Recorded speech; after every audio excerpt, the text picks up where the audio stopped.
it's free to be nice. Yeah. It costs you nothing. Just be nice to each other. We don't have to agree, but let's respect each other. I don't know why that's so hard. Because you're a Republican and I'm a Democrat, or you're a Libertarian. Who gives a fuck? I just don't understand it. And that's a message that needs to be said more than ever on 9/11 after yesterday. There's a lot of stuff going on right now. It's intense. It's deep. We're all feeling it from different perspectives.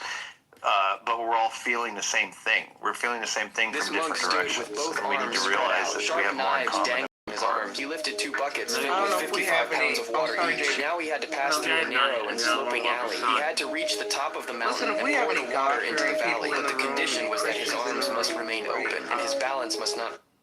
I don't know how y'all have been feeling. Right on, sister. Shout out to Sandra. I don't know how y'all have been feeling the past couple weeks, but after... Oh, Lord. Let's see. The woman, the Ukrainian woman that was stabbed, the political violence that I've been following in Nepal, which is craziness. I'm surprised more people aren't talking about it on that Clubhouse. I just don't think a lot of people know what's going on. The Charlie Kirk situation, and so many other little, school shootings. Today I was going on my daily walk, and there's this church by me. Now, mind you, I haven't gone to church in years. But today I'm like, you know what? I'm going to start going back to church to pray for healing for humanity. I don't know how many people have been feeling that way in light of recent events. How many people feel like they just want to get closer to God or pray more or just surround themselves with, like-minded spiritual people, because there's power in prayer, power in that collective energy of prayer. So I don't know if anybody is feeling that. This is kind of a rhetorical question. I'm just putting it out there that I was just called to come back to church today and pray for healing, for humanity, because I'm really scared of the direction that we're going. For the first time in I think probably in my life, in a long time, I was afraid to go out of the house today. I was afraid to walk 2 blocks to the store. I had to pray before I left the house. Please, Lord, don't let me get shot in the neck, or just let me get shot. Now, I don't live in a violent neighborhood, but you just don't know, right? So I don't know. We just need to collectively pray.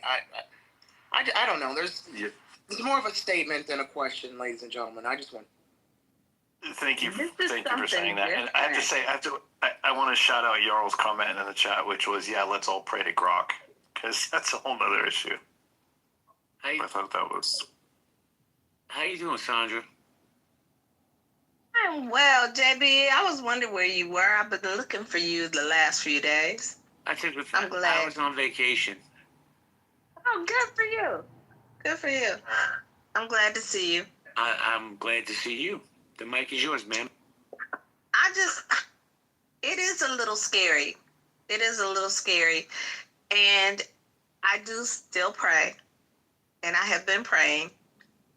And I'm just hoping that we can get out of this alive, because it's just so many different things going on right now. It's a lot of different things going on right now. So I'm praying. I'm trying to stay focused. I'm trying to stay positive. And it is a little scary. I'm not going to lie. It's a little scary. Do you know, Sandra, I'm listening to you. I'm listening to Nye, both women who I have the utmost respect for. And I'm going to date myself here. Myself and probably Mike Moon and maybe Jordan and maybe a couple other people in the room. But I remember growing up under Ronald Reagan, right? No matter what you do, whether you're Republican, Democrat, there was this feeling amongst the country that America was on the upswing. And I grew up in Brooklyn, right? It wasn't the safest area. But there was hope. There was something there that we all gravitated to. Now fast forward to 40 years later, and it's not there anymore. How do we become so divided? How did this cultural war start? I mean, look, Nye is my ride or die on this app, right? We open rooms. She's always by my side. We have 2 very different political views in the world, but we still respect each other. We still like each other. I don't say. You know what? The digital. I agree with you. Social media, with no guardrails, has really fucked up this world. Excuse my language. You know what? There's so much shit going on in this world. We haven't even spoke about the school shooting yesterday in Colorado, where the young man who was the shooter is dead, and two young kids were shot. Doesn't even make the news anymore. School shootings are failing to make the news now. Jay, yesterday there was a 13... Hold on. Let me just say this real quick. This young shooter, this young man, I think he was 16, he was radicalized online. He started following some Islamic websites, and that was it. Next thing you know, he's taking a gun to school. Get Adams. Well, can y'all hear me? Yes. Yeah. Yes. Okay. So there was a 13-year-old boy shot in a drive-by shooting in Santa Ana, California yesterday, and nobody talked about it. Shot and killed. Shot and killed. You know, it's crazy to me how nobody wants to have a conversation about these things, but then they want to latch on to the divisive arguments about all the bullshit that's going on in the culture wars. Like it's delusional. It's delusional. It's absolutely delusional. Well, let me ask this question real quick, Mike. Let me just ask this one question, and this is to anybody. Is there a violence problem in America? A people violence problem? Or is there a gun violence problem in America? Both. I think it's a gun violence problem. I think the nation and a mental health problem. I think that the mental health problem is largely brought on by social media. I think that the country took a major escalation yesterday when nearly everybody saw a close-up video of a man being shot in the neck and pouring out a quart of blood in 2 seconds. I personally have visited sites where I saw beheadings. I've sought them out to look at them because I'm just morbid like that. I've seen, Mexican cartel killings, but I know most people don't do that. They don't want to see them. They would choose not to. Yet, yesterday, for the first time, a majority of our population saw very graphically at close-up range what it's like to take a bullet to your carotid artery. And I think that it was a turning point of sorts where the violence was so visceral that it's impacting people who were not fans or didn't even know who Charlie was in a way that I don't know where it's going to go, but I think in my opinion, people need to see the results firsthand of this kind of destruction, human destruction, in order to really fully understand oftentimes what they're supporting without even knowing it. So I think it took a graphic step forward in a really bizarre way yesterday that I'm personally reeling from, and I've seen worse personally, but I've never seen that bad on a regular streaming platform. That was literally shown to my son, who walked in from school and said, "Oh my God, some kid just threw this picture in front of me of some guy, shooting blood out of his neck." And he's like, "I didn't even know." I'm like, "What the hell am I being shown this for?" That's different than the past. There's something changed because of that. Something's going to change in people because of that. And I hope that it results in something that isn't horrendous.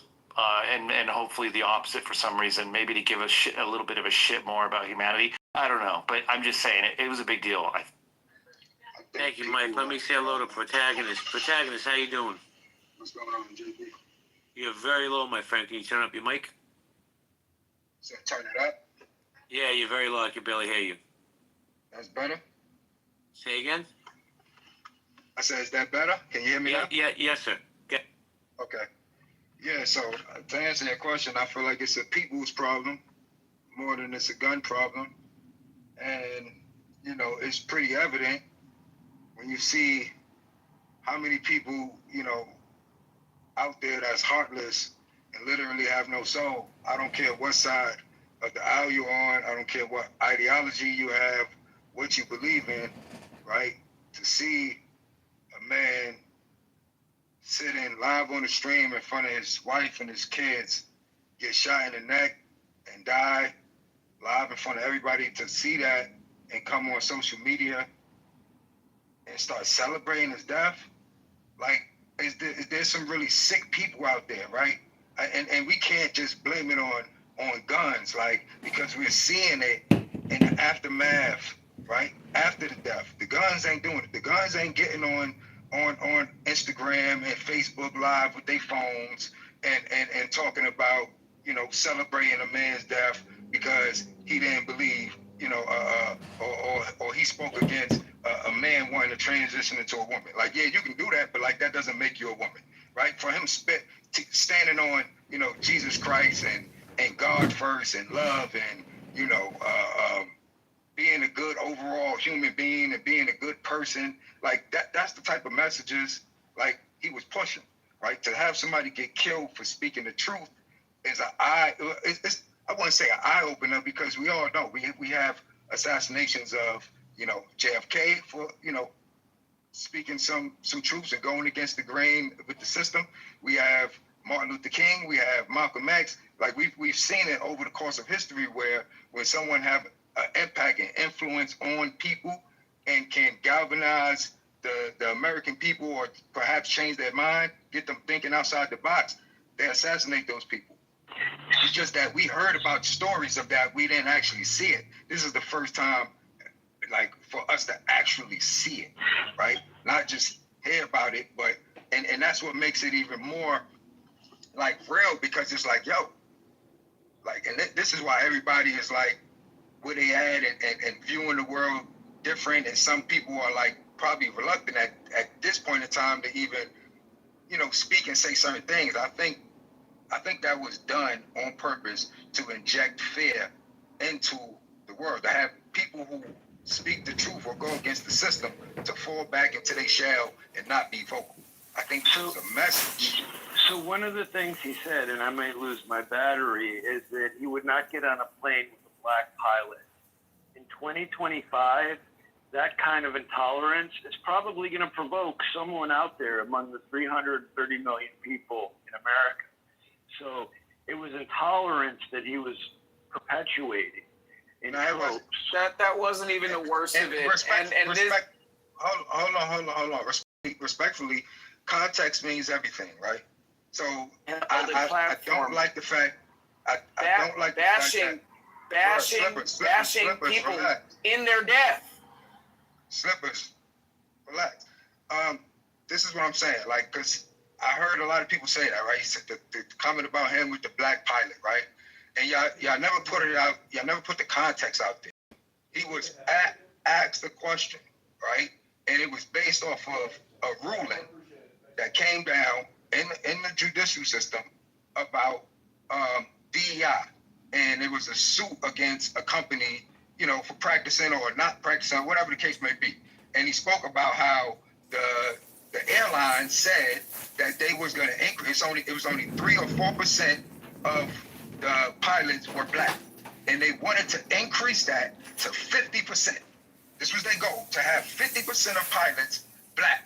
And because they was trying to do that, they had put in there that they was going to lower the standards of certain things. They, not just black, I'm sorry. They wanted 50% of black and women. That's what it was. It wasn't just black people. It was black people and women as pilots. They wanted to increase from 4% to 50%. That is a dramatic jump, which means that you would literally have to stop hiring white people or other ethnicities of people to specifically get this done. So now we dealing with racism now, because now you're saying in order for you to get 50%, you have to hire based off of race, and that's racism, right? I'm only gonna hire a bunch of black people and women until we've reached this 50% quota, which means that if a white or Asian pilot come and they qualify for the job, yeah, but you know, we gonna have to hire somebody over here. That's what it was. And that's what they was talking about. And that's when he said that, you know, if I get on a plane with a black bottom doing this or enacting this policy, if I get on a plane and I see a black pilot, I may question myself and my safety, because they already said that they lower in the standards just so they can hire more of them. So that means they may be okay pilots. They may not be the best, the cream of the crop. Like, so, and people take that and then they try to racialize and be like, oh, he hated black people. No. Y'all take everything out of context. That wasn't the point. The point was they was talking about DEI. And in order to fulfill DEI numbers, you have to reach a quota. That's what it is. It's the same thing we complain about with police officers. The reason why police officers harass people in inner city communities is because when they at job and they go in and they have that meeting, the chief or whatever want to know, what was your quota? How many people you arrested? So now they out here pressured trying to fill quotas or they lose their job. And that's what happens when you implement quotas. Quotas aren't a good thing. So now you have, and I don't want to repeat myself, but that's basically what DEI would do. It implements a quota, and then now you have to ostracize a bunch of people from a specific race just so you can fill this quota. And that's not right. Thank you, protagonist. AC, you wanted to jump in, then I want to go to Sir and Moose. Yeah, briefly, I think so. I was not a fan of Charlie Kirk as a organizer. I did see his potential with his ability to galvanize particularly young white men and women under the age of 30. He definitely was on the trajectory of having running for some sort of political office that he would have won outright, right? But I will say this, is Charlie Kirk, in my opinion, is just a more polished version of Nick Fuentes. And what he did is he normalized far-right ideology in the public. And so Charlie Kirk spread a bunch of lies about DEI. As a DEI practitioner, somebody that built not only JP Morgan's diversity, equity, inclusion initiative, but also Salesforce's, what I'll tell you is he spread so much misinformation, which protagonist, you kind of repeated what he wanted people to think about DEI. And so I will say this, without hijacking the conversation and staying on topic, is Charlie Kirk spread lies on DEI that people actually believe. When people say the term DEI hire, that really is supposed to mean the most qualified candidate and the most vetted candidate, right? In terms of, we're going to market this opportunity to everyone and the most qualified person gets the role. But I will say this, to both protagonists and Charlie Kirk's sort of position on DEI, is that a lot of organizations did implement it incorrectly. And so some of the criticisms of DEI is valid, but that's based more so on poor execution than it is the actual the actual implementation of the work. And I'll end my plane with that. Thank you, AC. Everybody hold on. Slippers, I got you. But let me just say this real quick. Whether we want to agree or disagree or argue over it, the Donald Trumps, the Charlie Kirks, and the people of that ilk, they speak to a certain segment of America that feels that they hadn't had a voice in many, many years. Now, is Donald Trump a racist? I don't know. I have my opinion. Everybody has their opinion. Was Charlie Kirk a racist? I don't know. I like Charlie Kirk because I thought at least he wasn't, and I felt disingenuous in his debates. He gave people a chance to push back. But like I said, there's a segment of America that resonates with these people. Get Slippers.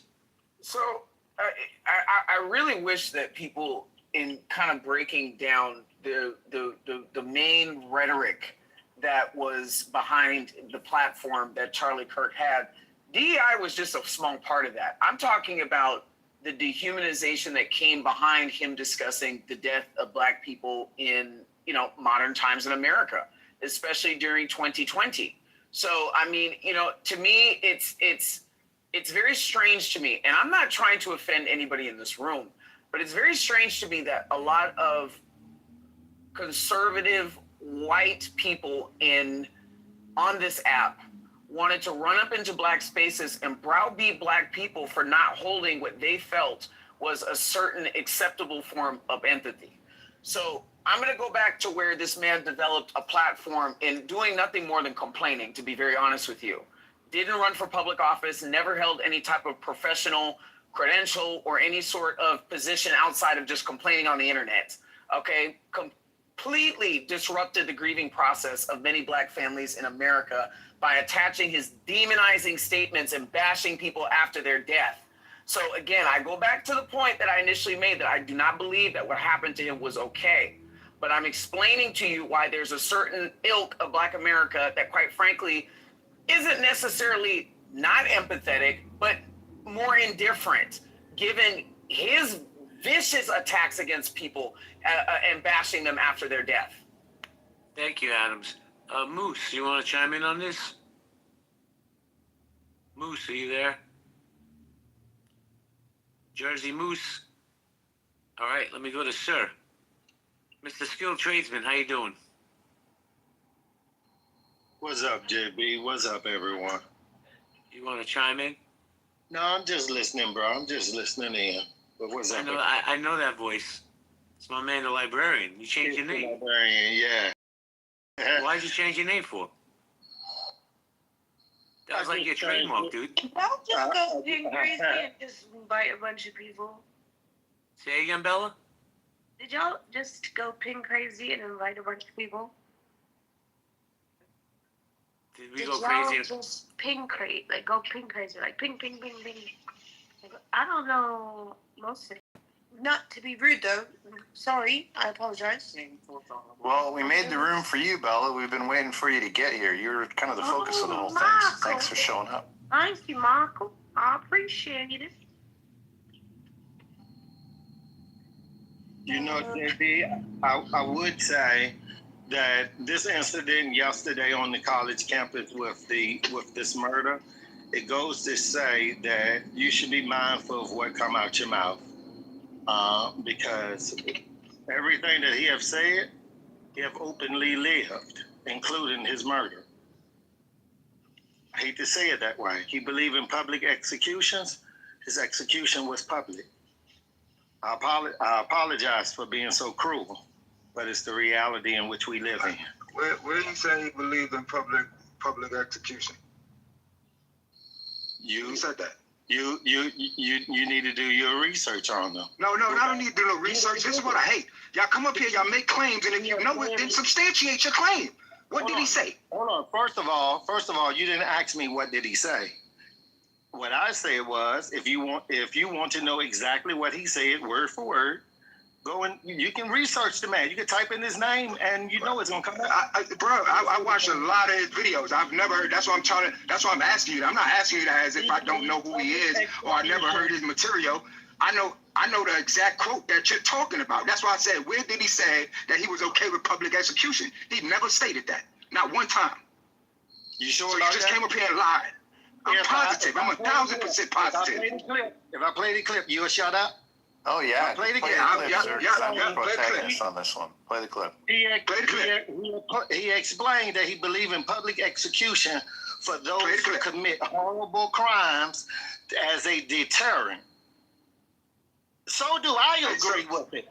But I'm not going to openly say that, hey, yeah, we should just take every person that's convicted of a crime and put them out in the courtyard. Sir, wouldn't that only be ironic if he actually committed a horrible crime then? He was publicly executed, but you're missing the other half of what he said. He didn't commit any horrible crimes. Hey, he asked for the execution. There's no irony there. Yeah. The irony I'll give you. Execution. What are you talking about? See, this is the evil people I was just telling y'all that exist in the world. He asked for the execution. Who the fuck asked to be executed alive like that? Come on, bro. You're a grown-ass man. You have a good point, Protagonist. People take the quote and then they paraphrase it in their own words. But when they do that, they skew it based on what they hear from it. And then they re-quote it in their own words as if that's what was said. And then if you say that's not what was said, they'll play the quote, but then they'll double down on their version of what he meant. It's like this game that people play. I can't tell you how many times in the last day I've heard people talk about the time that Charlie Kirk said that the loss of some lives may be necessary in order to preserve the right for the Second Amendment for everybody else to have. And then they'll say, oh, yeah, they'll talk about the irony of it. Listen, it is ironic that he said that and it happened to him. I'll give you that. But the idea that he's responsible for answering to the deaths of every single gun death in America just because he supports the right to bear arms, he is not responsible for needing to explain those deaths. So the very premise of the question was unfair in the first place. The only thing, in light of the fact that he said what he said and was killed the way he was, is that there is irony involved, and we can talk about how isn't that ironic, but we don't talk about how that he should have expected it or he deserved it because of what he said. That's a step too far, and it's a paraphrasing that doesn't coincide with what the actual words were. So I agree with Protagonist 100%. If people want to stand by the quote and leave it for the listener to interpret, that's fine. But don't interpret it for me and then tell me as if you're quoting him and it's fact, because it's not. I've heard him misquoted so many fucking times in the last day. It's frustrating. Let me jump in for 1 second, Protagonist, and then you can go with it. And I also want to say hello to Holly. Why'd you change your PTR? As soon as you came in, I'm like, oh, look at Holly. She's all grown up. Mike Moon, I sent you a text offline. If you could just cool, yeah, get I'll that check. real quick. Thank you. Yeah, Protagonist.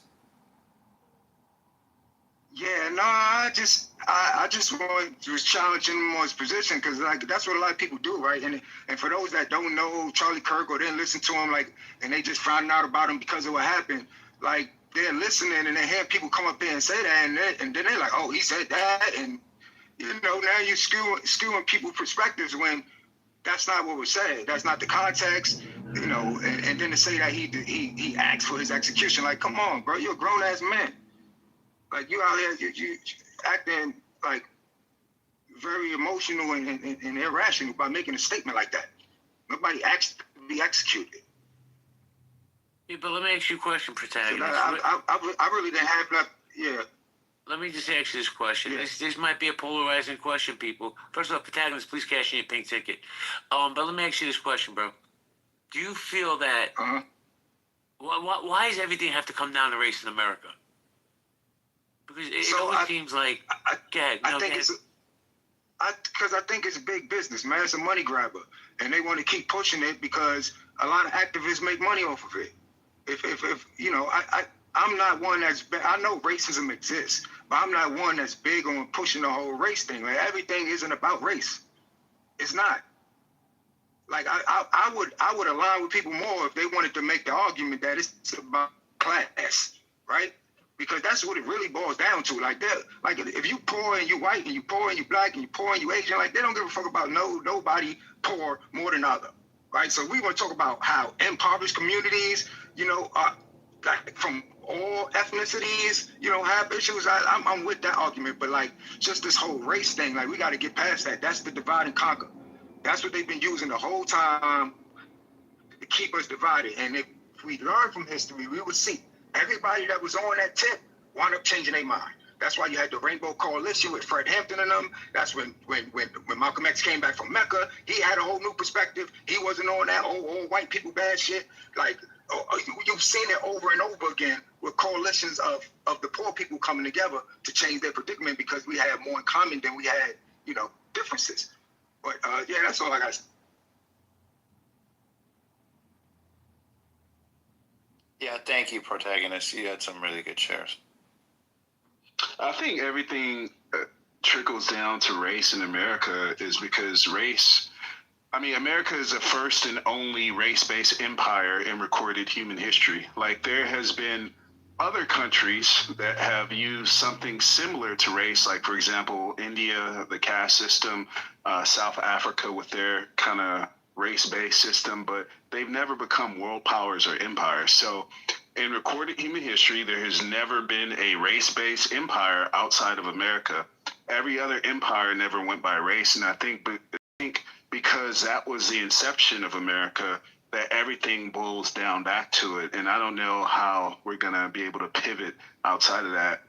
I just think in 2025, culture matters much more.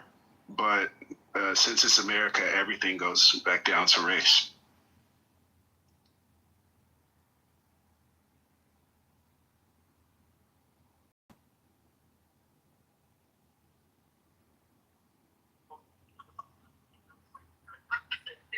Mikey, you're top left, baby. No, I made you a moderator. Yeah, you want to be top left. You are top. You're still top left, bro. I don't want to be. I think it's time you step in. I think you get promoted to the big leagues, man. It's about time. You've earned your stripes. Congratulations, Mike. This inevitable promotion was due any day. Wow, I so prefer being Ed McMahon to Johnny Carson, but fair enough. Holly and Marshall, welcome to the stage. We have, just a recap, we've been talking about the room topic. We started there. We've also talked a little bit about Kamala Harris and her comments about her mistakes she made with Joe Biden. Although she didn't really admit that she made the mistakes. She said it was a mistake. She took no responsibility for it. We've talked a little bit about that. And then, of course, Charlie Kirk's on everyone's mind, so we're allowing that conversation as well. So, Holly, welcome. Interesting. I might not have the best service, so tell me if I'm chopping up. You're fine. Yeah, I'm okay. Now you're not. I've been, No, you're good now. Go ahead. You're good now. I'm still really hurting. My heart is still really hurting. I don't know. I'm just really struggling with all this, honestly. It's I'm still struggling. I don't know how to tell you. I don't know what else to say. I'm heartbroken still, and I'm trying to move past the fear that I find myself in and the heaviness. I'm sorry to hear that. As your friend and recently even met you offline in real life, I can tell you that you're not alone. I know that a lot of people may think that it's unbelievable to feel personally really sad when it's a celebrity and somebody we don't know. I personally have been really sad about it too. I even broke down and cried a tiny bit when I was telling my wife about it yesterday, 'cause she doesn't follow politics or news much. And I found myself doing it, but my perspective, I wasn't a huge Charlie fan necessarily at all, actually. Although I did watch a lot of his videos because I enjoyed his intellect sometimes. My perspective was that I felt like it was a major step in the decline of American patriotism that I heard so many people justifying the killing of somebody who is the clearest example I can possibly imagine of just exercising his Second Amendment or First Amendment rights. And it was, I haven't heard until recently he's not a politician, he wasn't elected, he was just a guy with an opinion that was popular enough to make him famous, and he was killed for his opinion. And I hear people celebrating that, and I see that as an unpatriotic thing to do as Americans. I think any American that can celebrate the killing of somebody for expressing their constitutional rights, therefore doesn't believe in the Constitution enough to be a patriot of their own country. And it's pathetic and it's sad. And then there was also the video, which I talked about earlier. It's the first time that a lot of people have seen anything that graphic. Most people don't search that shit out, even though beheading videos and things have been on the internet a long time. It was kind of in our face, X just doesn't freaking censor anything anymore.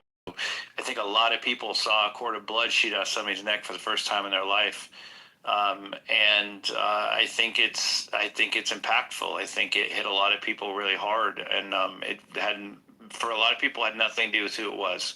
It had everything to do with what it represents, the whole action itself. So I'm sorry that you've been feeling that way. I've been struggling too, and that's why we tried to do a room that didn't make it to highlight. Well, let's say hello to Moose. Let's see what he thinks about Charlie Kirk. I got you, Marshall.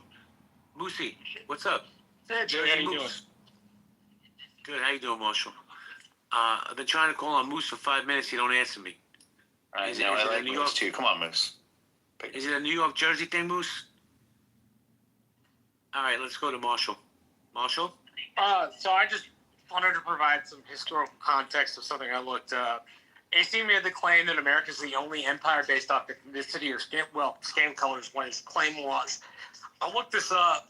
Most empires in antiquity, for example, or the Middle Ages, used ethnicity, culture, language, or religion. The Roman Empire emphasized Roman citizenship, cultural assimilation, not color. The Chinese dynasties saw themselves as the Middle Kingdom, often drew lines between Han Chinese and the quote barbarians, but these were cultural, ethnic boundaries, not radicalized by skin color. Radicalized empires in the modern era, ideas of race as tied to skin color really solidified during the Age of Exploration, the 15th to the 19th centuries, when European powers built overseas empires. So there are three empires that find themselves in this classic definition. Spanish Portuguese empires, the British and the French empires, apartheid South Africa. Pseudo-racial empires or states would have been Nazi Germany and Jim Crow America specifically. I just thought that might be useful. AC wasn't trying to scold you or nothing, just thought the history would be useful to you. No, that's actually right, but the wrong part about it is the term race actually was redefined. Race used to mean your family group, right? So when we talk about our modern definition of colorized races, America is the only world power that's that way. You mentioned South Africa, they're not a world power. I specifically said world power, world leader. So if you weren't a world empire, like the #1 country in the world, then you don't count. I don't know how, Mike. How does Marshall retain all these thoughts? I don't know, but I love the angle he brings in. I always appreciate his shares. Unbelievable. Like, it just puts things into perspective. I like to hear about history. They say history, doesn't necessarily repeat, but it rhymes. It's really helpful when you have those submissions. I appreciate it. Welcome, Jason. And I guess we'll go to, on top of that, Mike, before you go to the next speaker, yeah. and this is no bullshit, Marshall's probably the nicest human being on this app. Always has been. He is. Hell yeah, he is, dude. He invited me to stay in his family's cabin recently, and I was like, oh my God, that's so kind. I might take him up on one of these days. Yeah, but Christine. Mike, you didn't tell Marshall that if you stay, you're not going to leave. I'll probably leave. Texas is too fucking hot for me to stay there very long. Christine, you're up, and then Jason. Thank you. Hi. Yeah, I just wanted to respond. Chris, you're very low, hon. Oh. Can you hear me now? Yeah, we can hear you. Just talk. Yeah, get close, loud. Oh, okay. There you go. You sound great now. Okay. Yeah, I was just wanting to respond to what you said, Mike, about watching such a graphic, violent video. JB knows I teach, and that's what's breaking my heart, is that kids are exposed to this. I had one class today, 2 groups of students were discussing the whole incident, and, I don't know. I have different thoughts on each side.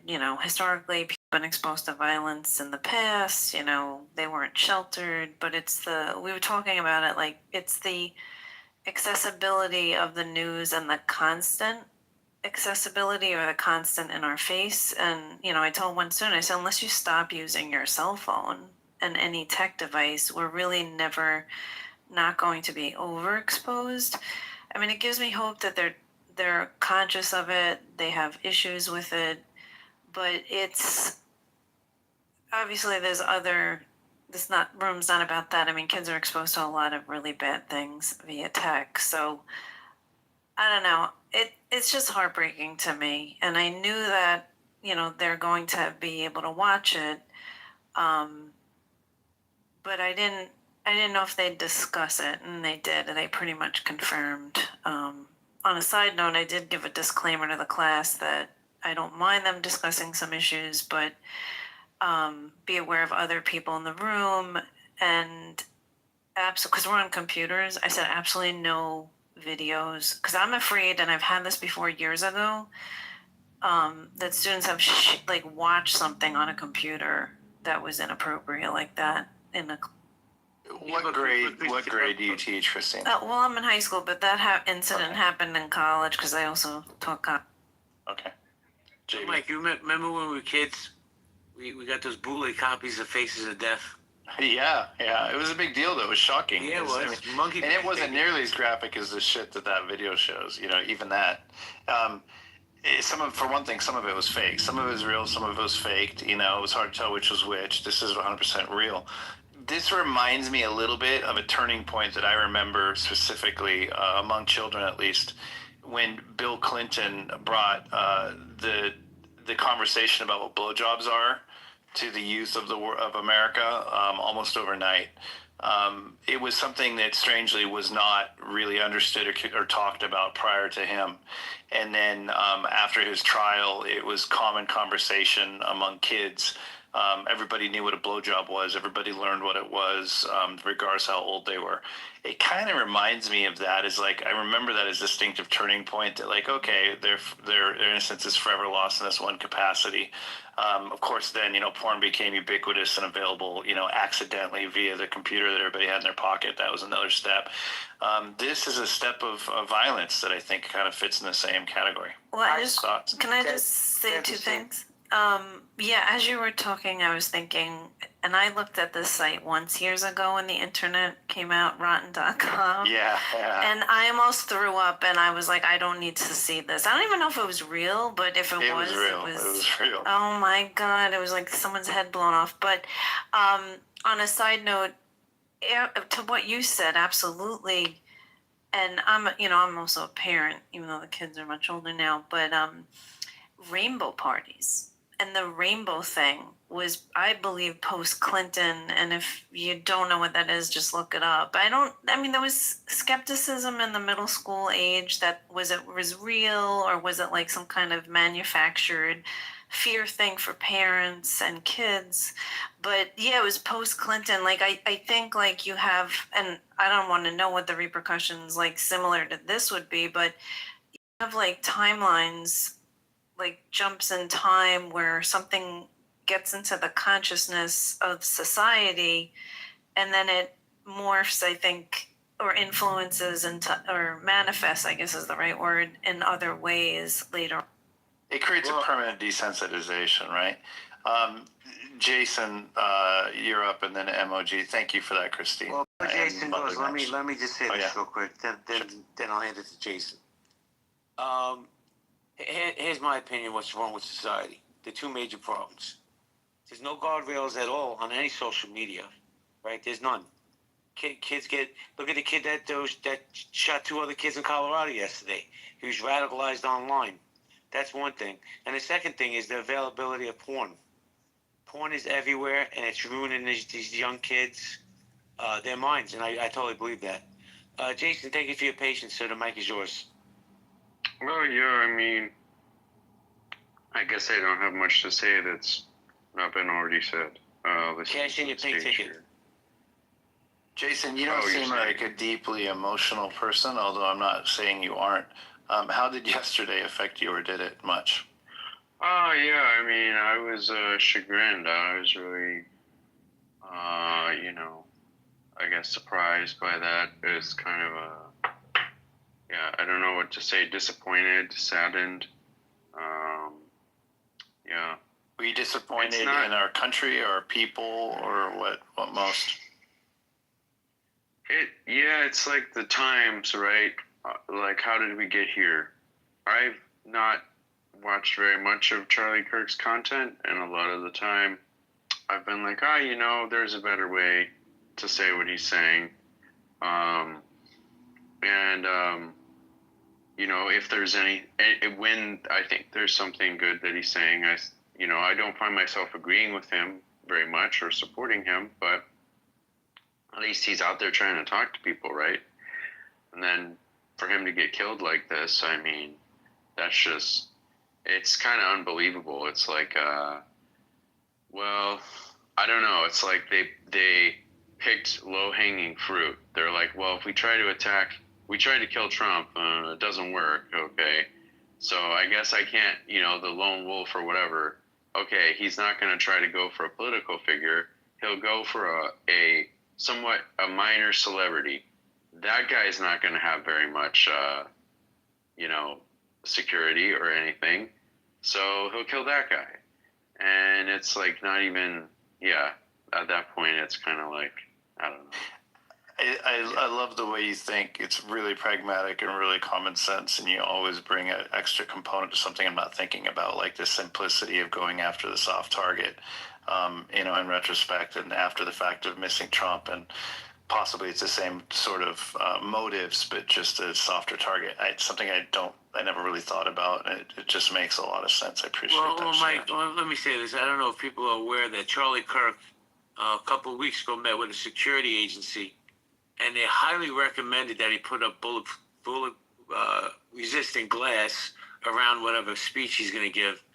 and he said he would get back to him, and he never got back to him, and look what happened. But guys, I'm going to step aside for 5 minutes. Mike Moon is the top left. It's his room. Let's respect his rules. Okay, Mike. Mike, can I get my key? Yeah, absolutely, Mother. I was actually going to invite MG, and then you were next. So, MG, if you have anything to say, go ahead, and then Mother's, of course, next. And then welcome. All right, man. Greetings to the room. All right, Charlie. Now, let me see. I didn't even know about this guy at all, like, period. So, I just started hearing about him yesterday. And first of all, let me say praise to his family and stuff, because that's crazy. So, I had to do a little research on the guy. And some of the things I saw first was, like, some outlandish quotes and shit. About, like, some things about black people that were just kind of crazy.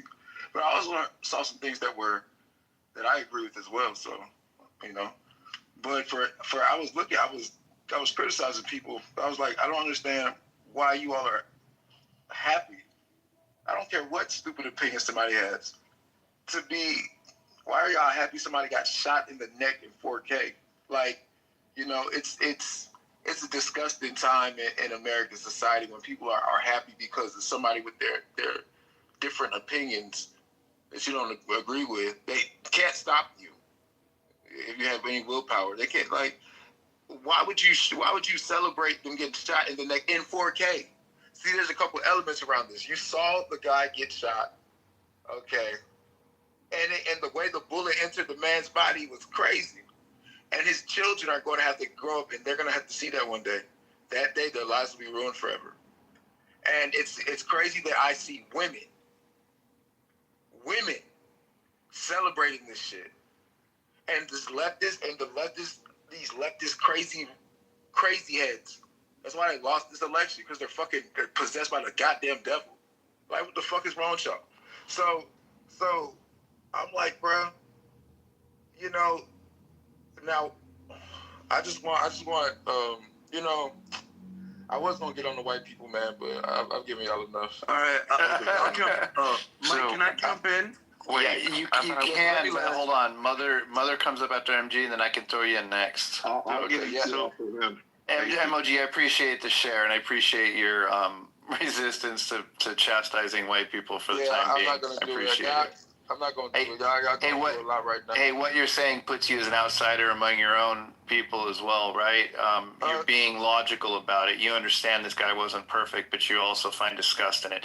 And I just want to say one thing. A lot of the people that are praising this don't even have the intensity or the intestinal fortitude to take down a deer on their own with a 30-06, but they'll sit there and praise. If you stuck it in their own hands, they'd probably throw up if they had to approach a deer that had been killed that way. So fuck them. Hey, Can I land with this real quick? Yeah. Real quick. I didn't agree with some of the things he said, but man, I saw a lot of what he did. A lot of times he was standing up for Christ. He was doing stuff that a lot of these niggas will not do. Excuse my pronouns. But it's like, so I don't understand why the people are just celebrating it. It's disgusting. You know what I'm saying? Yeah. It's completely disgusting. But Mother, you can go ahead. We hear you. Thank you, Mother. So my view on this man has radically changed in 24 hours. Yesterday I came on this app and I was saying, you know, it sucks that he got shot. Political violence is bad in this country. Blah, blah, blah. That was my position yesterday. Then I took some time today and I went and actually looked up some of what this man has been saying. And this is someone who has advocated for putting to death all of the LGBTQ people in this country. This is someone who is advocating for businesses to not serve people, gay, trans people in this country. This is a guy that says he's totally fine with deaths in this country if it protects the Second Amendment. This is man's views. Good riddance. Fuck him. He won't be missed is my position now. Yesterday I was feeling bad for him, but now I think it is actually better for our country for him to be dead. So, well, let me say one thing. You're certainly entitled to that opinion. I'm sure that many people share it with you. I will say that the three things that you found and you said in at the beginning of your comments are arguably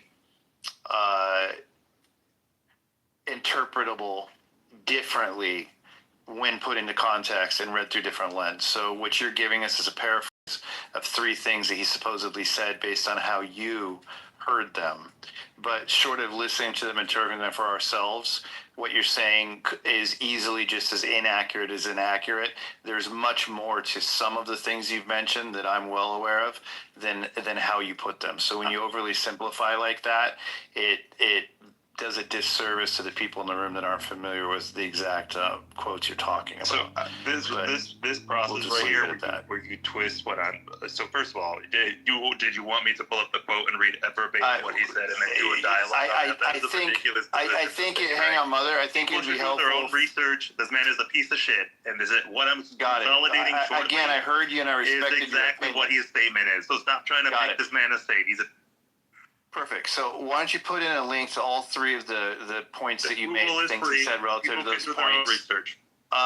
No, you asked me, hang on, you asked me if I wanted you to, and I said, yeah, I do. I'd like you to put the quotes in so people can interpret themselves. See, the problem with the people today is they like to hear the opinions of other people and then take them as fact without using their own intellect to determine what was really being said, their own listening comprehension. If you paraphrase what he said, take it out of context and give me the cliff notes through the eyes of your evaluation, it may not actually be what I believe he says if I hear the actual quote myself. So you said 3 things. I would urge the room to take it with a grain of salt until you actually listen to the 3. And if you have any interest in actually educating the people about how awful he is, per the things you said, go ahead and put a link to each one of the 3 things he said that you're talking about and let them interpret themselves. They might not agree with you. This is exactly where I go on Google and find it. Hold on, everybody, hold on. Mike is being kissing his ass right now because he probably agrees with this. A horrible human. Hold on. Nicholas, hold on. Mike, I'm going to move him down for that comment. But go ahead, Jay. Let me do a quick room reset, and then we'll go to Jordan and Moose and Mike. Community conversations and collaboration. Is there a cultural war in America? I put a new article on top. Charlie Kirk shot live updates, new images, video person of interest in assassination released. So if you want to see who they're looking for, there's a $100,000 reward. That's the guy right there on the Jumbotron. Let me say hello to Heidi, y'all. How you doing, y'all? MG in the house, Liz. Serendipity, Run Snatched. What a great place, great space, guys. Follow Serendipity if you want good conversation. William, how you doing? Samoa, we got Samoa coming up. Guys, you have a pink ticket, please cash it in. Necro, I have no idea why you have a pink ticket. RB, cashing your ticket. Jessica, cashing your ticket. We have great conversations here almost every day. I'm going to hand it back to Mike Moon, who's running the room. Mike? And protagonists, please cash in your ticket. I love your shares. I want to let the doctor go next because I told him I would, and then it looks like we still need to hear from MOG and Mike, and then Moose if he ever shows up. Doctor, go ahead. Yeah, I see the anonymous folks in the audience, so I'm a little reluctant to even speak, but I'll say this much. I don't think Charlie Kirk was a horrible person, but similar to Mother, when I dug deeper into his dual perspectives on the Jewish community, and I shared this with a Gentile room, I got a lot of pushback. And quite frankly, I think it's because they too were surprised that he said some of the things that he did. Certainly it was tragic. He didn't deserve to be shot, die the way he did, of course, such a young age. Very unfortunate, but I think we have to remember that this is a public figure. Public figures have a lot of threats on their lives, particularly public servants. He's not a public servant, but I mean he's a political influencer, and he said some really questionable things about Nancy Pelosi's husband and the perpetrator of the crime when the guy assaulted Nancy's husband. So, I mean, you know, he was I don't want to hate on this guy other than say that he was a very controversial figure, and when you're in the public eye, and we're in such a polarized world that he contributed largely to for younger generations of Trump fans, I mean, like. I would never say anyone had anything like this coming, but what I would say that, you know, it's dangerous out there. And it's like, it's not entirely, it's probably not as surprising as, we probably shouldn't be as surprised as people are. Yeah, Dr. Jordan, that's not the problem. The problem is when you need toleration of speech, when the government's not allowed to impede on free speech, you get things like neo-Nazis marching in Skokie, Illinois, in a town full of Holocaust survivors, which the Supreme Court held up. There's this great movie with Michael Douglas, and it's called The American President. One of the lines in this movie is, you need to go stand center stage next to a man who is yelling, his words make your blood boil. Stand center stage next to him and advocate at the top of your lungs what you would spend a lifetime opposing at the top of yours. The point is, people need to be free to express their opinions, or else the metric for how we do this is one's feelings on the matter, not what is important to have an effective government, which is people not getting murdered and assassinated. You are right. He is a public figure. You are right. He does have more criticism than most people. But the problem with him being shot is not just that he got shot and murdered. It's the very basis on which we have this idea of disagreement, and the ability to find a way through it is being challenged by that. Now, we don't know the political affiliation of the shooter. We don't know why they did it. The dude could have been a neo-Nazi who didn't like the fact that he liked Israel. Could have been somebody on the left. We don't fucking know. But the point being, the concept, one of the core concepts for our country, much like other republics, is this idea that speech that makes your blood boil, makes you think somebody is evil, is protected. That's the idea. You don't need the protection when you say shit people agree with. You don't need it when you're slightly off kilter. You need it when people think you're batshit crazy and you're saying the most hateful shit you possibly can. That's when you need it. Well, Marshall, hold on. Necro, hold on. I'm going to give Jordan a chance to push back, but let me say this. When you start shooting and killing people like they did Charlie Kirk yesterday, like he was assassinated, you're really shooting at the fundamental foundation of our country. I believe that wholeheartedly. Okay, Jordan.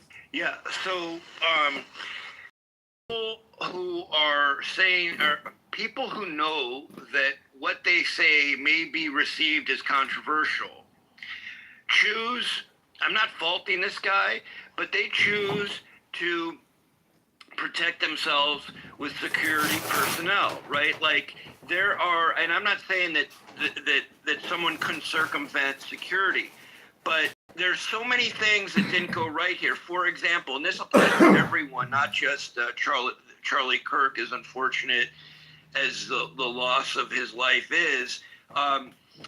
What I want to say is that I'm losing my train of thought. What happens is that you know that sound bites are going to be amplified. You know things are going to be taken out of context. There are politicians who have great success because they've mastered the soundbite, right? So this selectivity is part of our current culture and our political landscape. And if you say one thing that could be slightly taken out of context, I don't want to say the consequences are on you, but they are, quite frankly. And so you've got to be so careful. Now, if it benefits him... Wait a second, Jordan. You're saying that this violence is normalized in our country? No. What I'm saying is that you have to make the assumption that what you say could be clipped and taken out of context. You're arguing for the rule of the mob, which is the exact reason the founders didn't give us a direct democracy.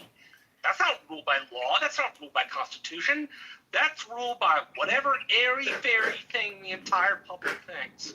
Yeah, I mean, what Marshall's giving is hard love at this point, but he's dead fucking serious. I mean, it's factual as hell. Men in Black had a good saying. A person is smart. People are dumb, flighty, stupid animals. They react like that as a group.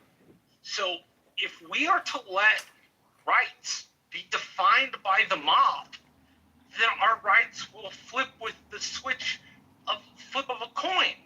And in what universe do constitutional rights get changed with the flip of a coin? It doesn't work that way. Marshall, Jordan, hold on a second, because Necro's been trying to jump in for like 15 Yeah, I'm minutes. going to get Necro in on it. Yeah, Necro, please. Thank you. Yeah. Thank you. I just want to know if my mic is working right now. Yeah, it's working. It's not. Great. Go ahead. Okay. So, yeah, I mean, just in general, it's like, I think, Jordan, you're right with the idea that all your words are accountable. But the point is, essentially, is that, freedom of speech is still something that's still protected to protect the minority opinion. That includes the opinions of hateful, racist people. And that is, it's like, a lot of bad ideas, get to spread, but it's like, how do you, protect, the good ideas that are also unpopular without also stopping the bad ideas? I mean, it's just not possible. And so, yes, you should be held accountable. There is accountability that you have as a person with a public figure, but still, I mean, your right to say what you say is still protected. But I'm not talking about public figure in a legal framework. I'm talking about public figure given the implications of what a public figure is today versus what it was when the Constitution was written. So, for example, this guy's success was very much due to the fact that he went to these colleges, amassed huge crowds, and then reinforced and built a huge social media empire and makes about $12 million a year. That's neither here nor there. But the point is, his success is very much contingent on the environment which he works in, which is kind of a novelty even for modern history, right? And so he's speaking, that's probably why he wasn't excited about being, sitting behind a cage or a glass, a protective barrier, because he wants to resonate with the masses, the people at colleges.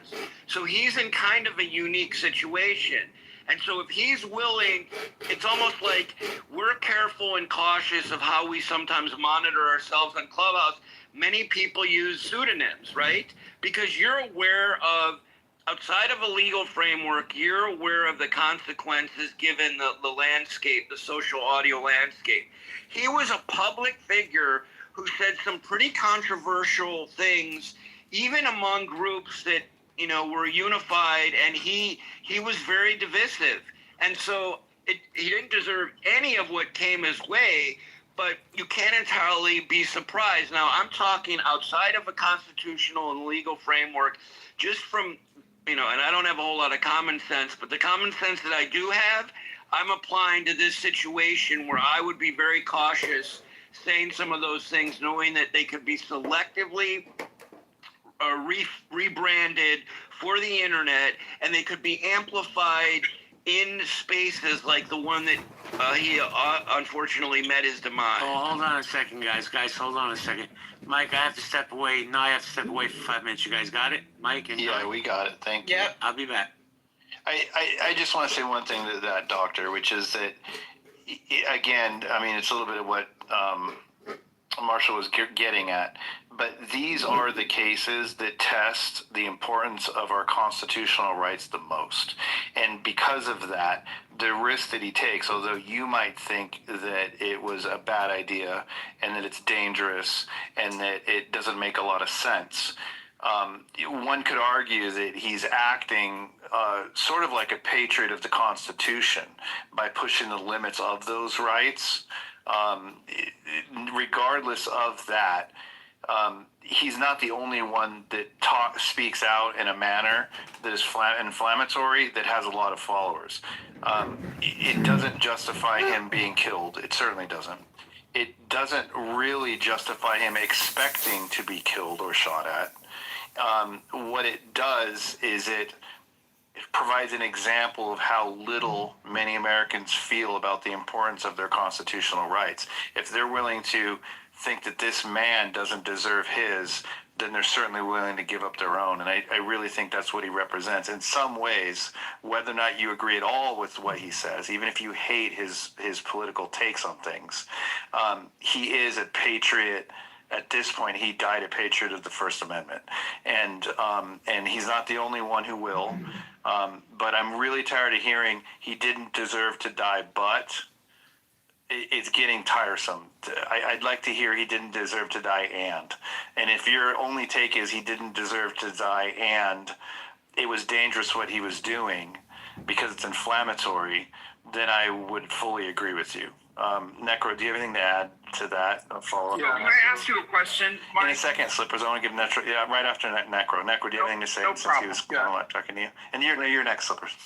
Necro. Yeah, like I do understand to me like what Jordan I think is trying to get at, which is essentially that there's accountability for public, figures, people who have so much power, but it's still, I mean, it's like, they still have the same rights to, speak whatever on their mind, basically. And so that needs to be recognized that, the Constitution protects people's rights to express whatever opinion they have that's offensive.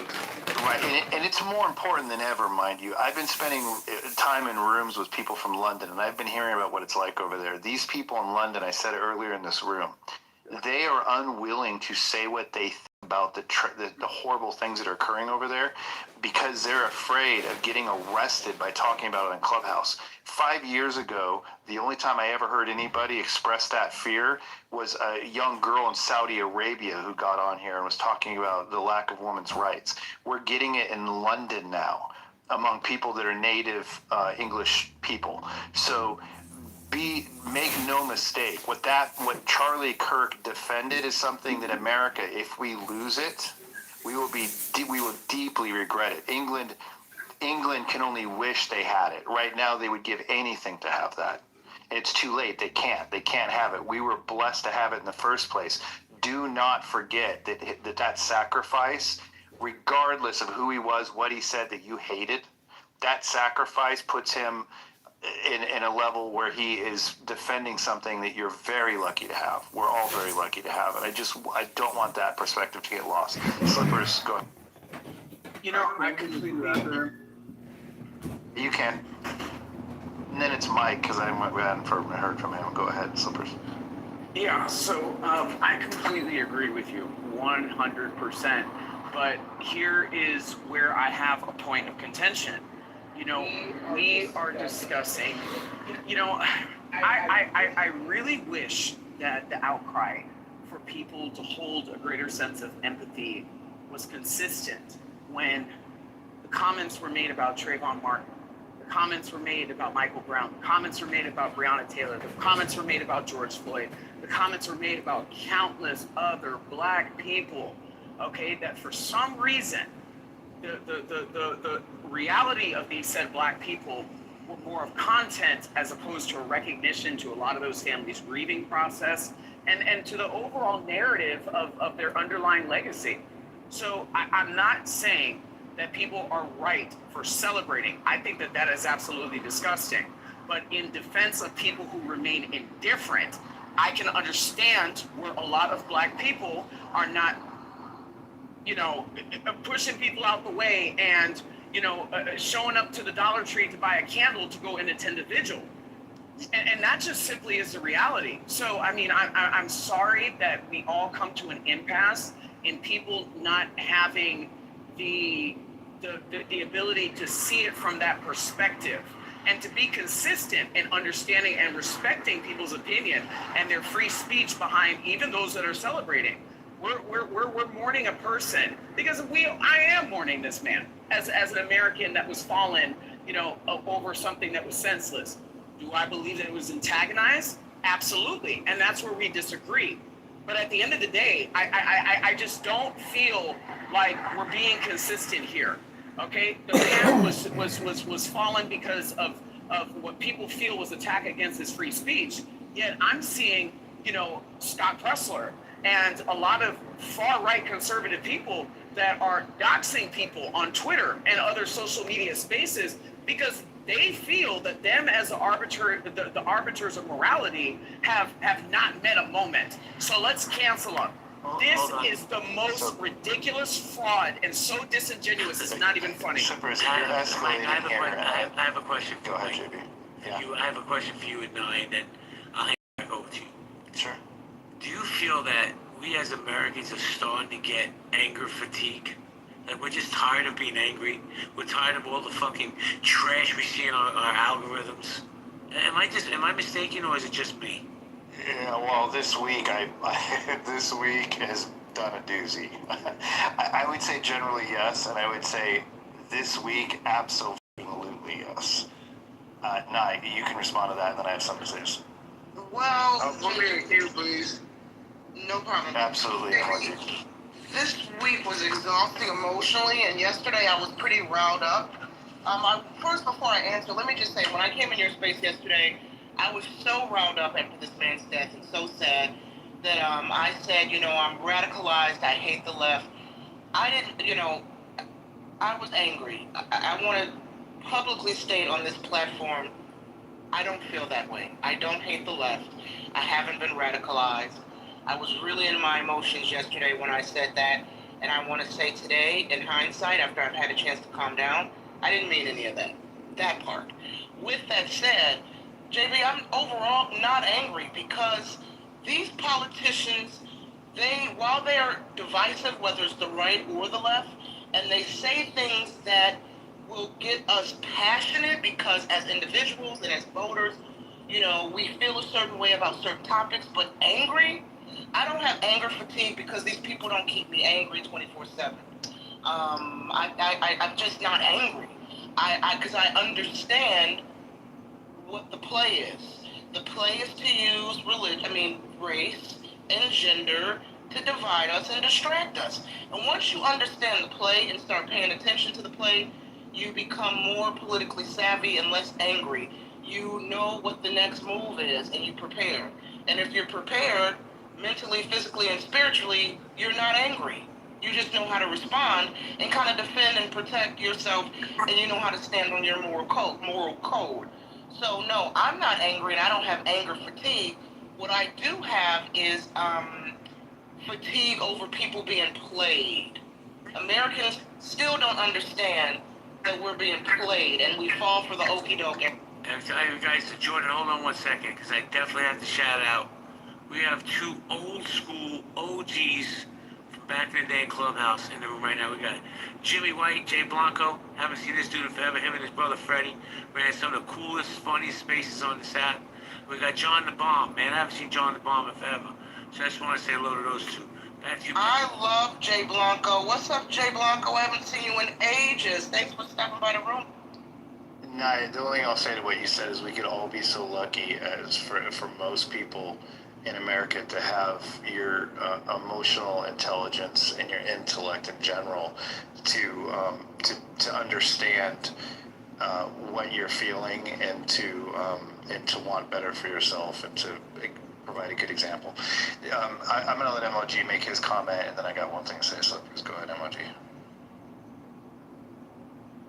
MOG, you there? I'm here. Okay. I'm here. Look, I'm gonna warn you. I'm in a not so great area, so I might go up. But my white people, I love y'all, but I gotta let y'all know something, man. I've seen a lot of things online. About we're white, we're mad, we're angry, we've had enough, right? Okay, right. I got you, my white brother. Now, who are you upset with? Because I'm a little confused here. Now, a white person just killed another white person. After the white person said something about gang violence. So it's a white on white crime. So I'm not sure who you're upset with. Do you all are familiar with a child when a child is like upset and they look around and they look at the other kids, and if a kid is laughing or looking indifferent, they kind of like project onto the other child like, why are you laughing at me, or why are you? That's kind of what I'm saying. So I need y'all brothers, y'all gotta take accountability for this, man. Y'all got an issue in y'all community, and I don't hate y'all when I say this, because we got issues in our community. And MOG, respectfully, have they ID'd the shooter? Do we know that he's white? Man, you know what, we don't, but he gotta be. He just gotta be. Or he gotta be. Based on the pictures we've seen, it's likely, but he might be red. MOG, perhaps you can understand what. I don't want to speak for all white people. What I'm angry at is my country. I'm angry at my fellow Americans. That's white and black people. I'm angry and pissed off at my country for putting us all through this. I'm mad at the media. I'm mad at at Twitter for letting teenage kids see somebody get shot in the fucking neck and making an everyday common occurrence to look at. I'm mad that we have so many killings in 3 days that we're actually not even paying attention to a school shooting that happened during the process, during the time frame. I'm mad at my country. I'm very mad right now at it, and that includes the people in it of all fucking colors. The only thing I want to say to Slippers is he mentioned Michael Brown, Trayvon Martin, and I don't know if you mentioned Floyd. Breonna Taylor. Breonna Taylor. Yeah, George Floyd. What I'll say is this. It doesn't make a lot of sense to me intellectually to say all 4 of those are the same cases. I think there was a tremendous amount of empathy for Trayvon Martin, and a lot of people didn't like the guy didn't like the fact that the guy got off for that. So that's one example. Did Michael you read Brown, Charlie a good friend of mine. Michael Brown, a good friend of mine, is an FBI agent. He was sent to Ferguson, Missouri, to investigate Michael Brown, to find charges to give against the cop, because believe it or not, the federal government was looking to prosecute the cop to try to calm down the public. Turns out that there was nothing to prosecute him over. Michael Brown's fingerprints were on the inside of the cop car of the cop's door. He had reached in his car to get his gun from him after robbing a fucking store and refusing to surrender in the middle of a street. So I don't think that's anything close to Trayvon Martin. And what I'm deeply bothered by is you would think that these things are equal. You're talking about how there's no empathy. There shouldn't be empathy for Michael Brown. There should be a tremendous amount of empathy for Trayvon Martin. Just because they all have brown skin doesn't mean they're all the same situation. That's part of the problem. I want to go to... But wait, Mike, before you go to the next question. Yeah. Let me just say this. I think that I don't understand where we became as a country, as a culture, that we demonize the victim. And what I mean is, I don't give a and this can be polarizing. People stay on mute, please, until I'm done. I don't give a fuck what George Floyd's history was. He was murdered. Case closed. We all saw the video. But certain people love to come up and say, oh, but he had a criminal past and he did this. Man, I don't give a fuck about that. Gives nobody the right to put their knee on that man's neck and kill him while he's screaming for his mother.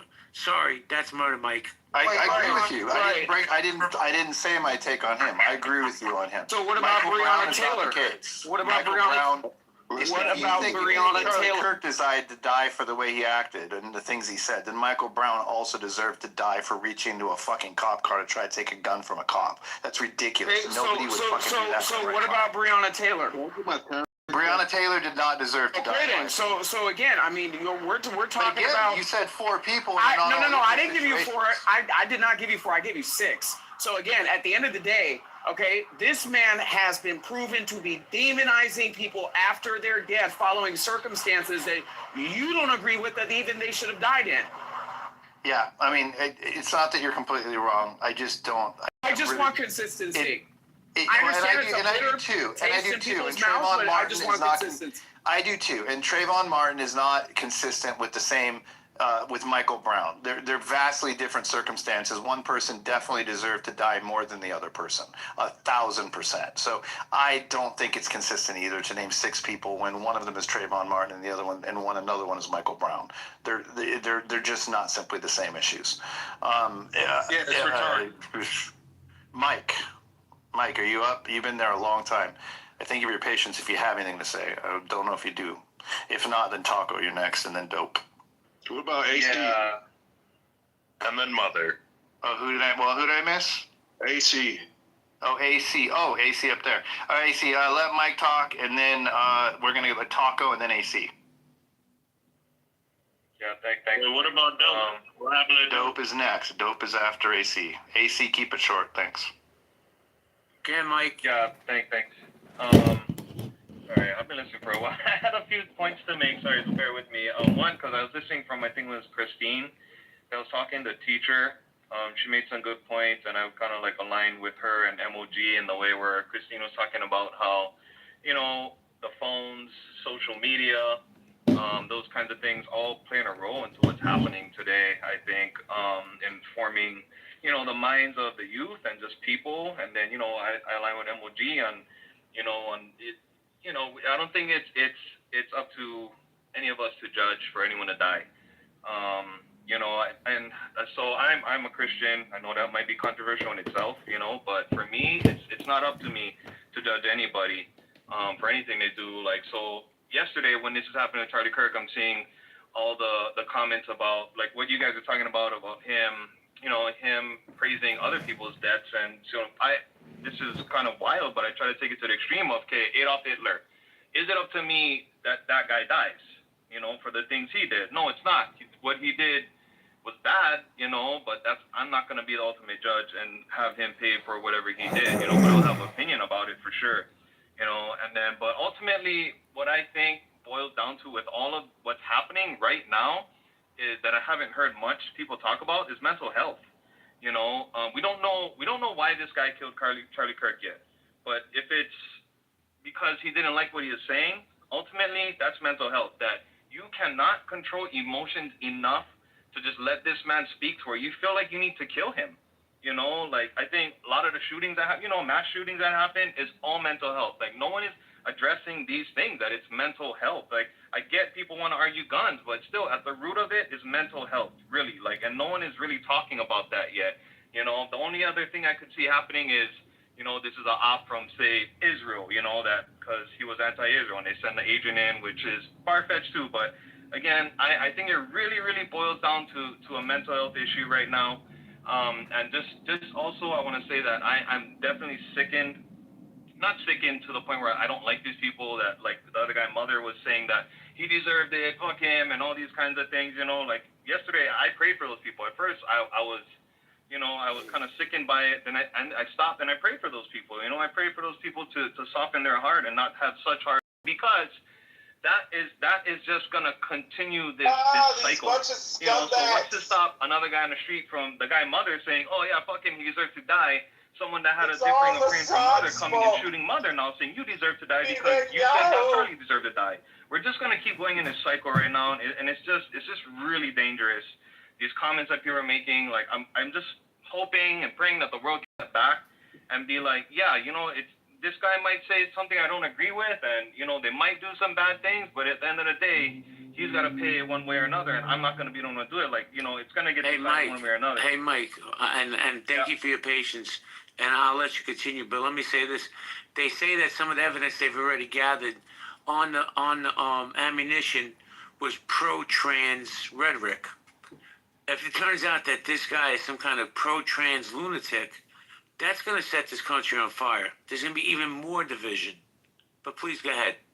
Okay, yeah, and I heard those things too, but again, that still boils down to what I said, right?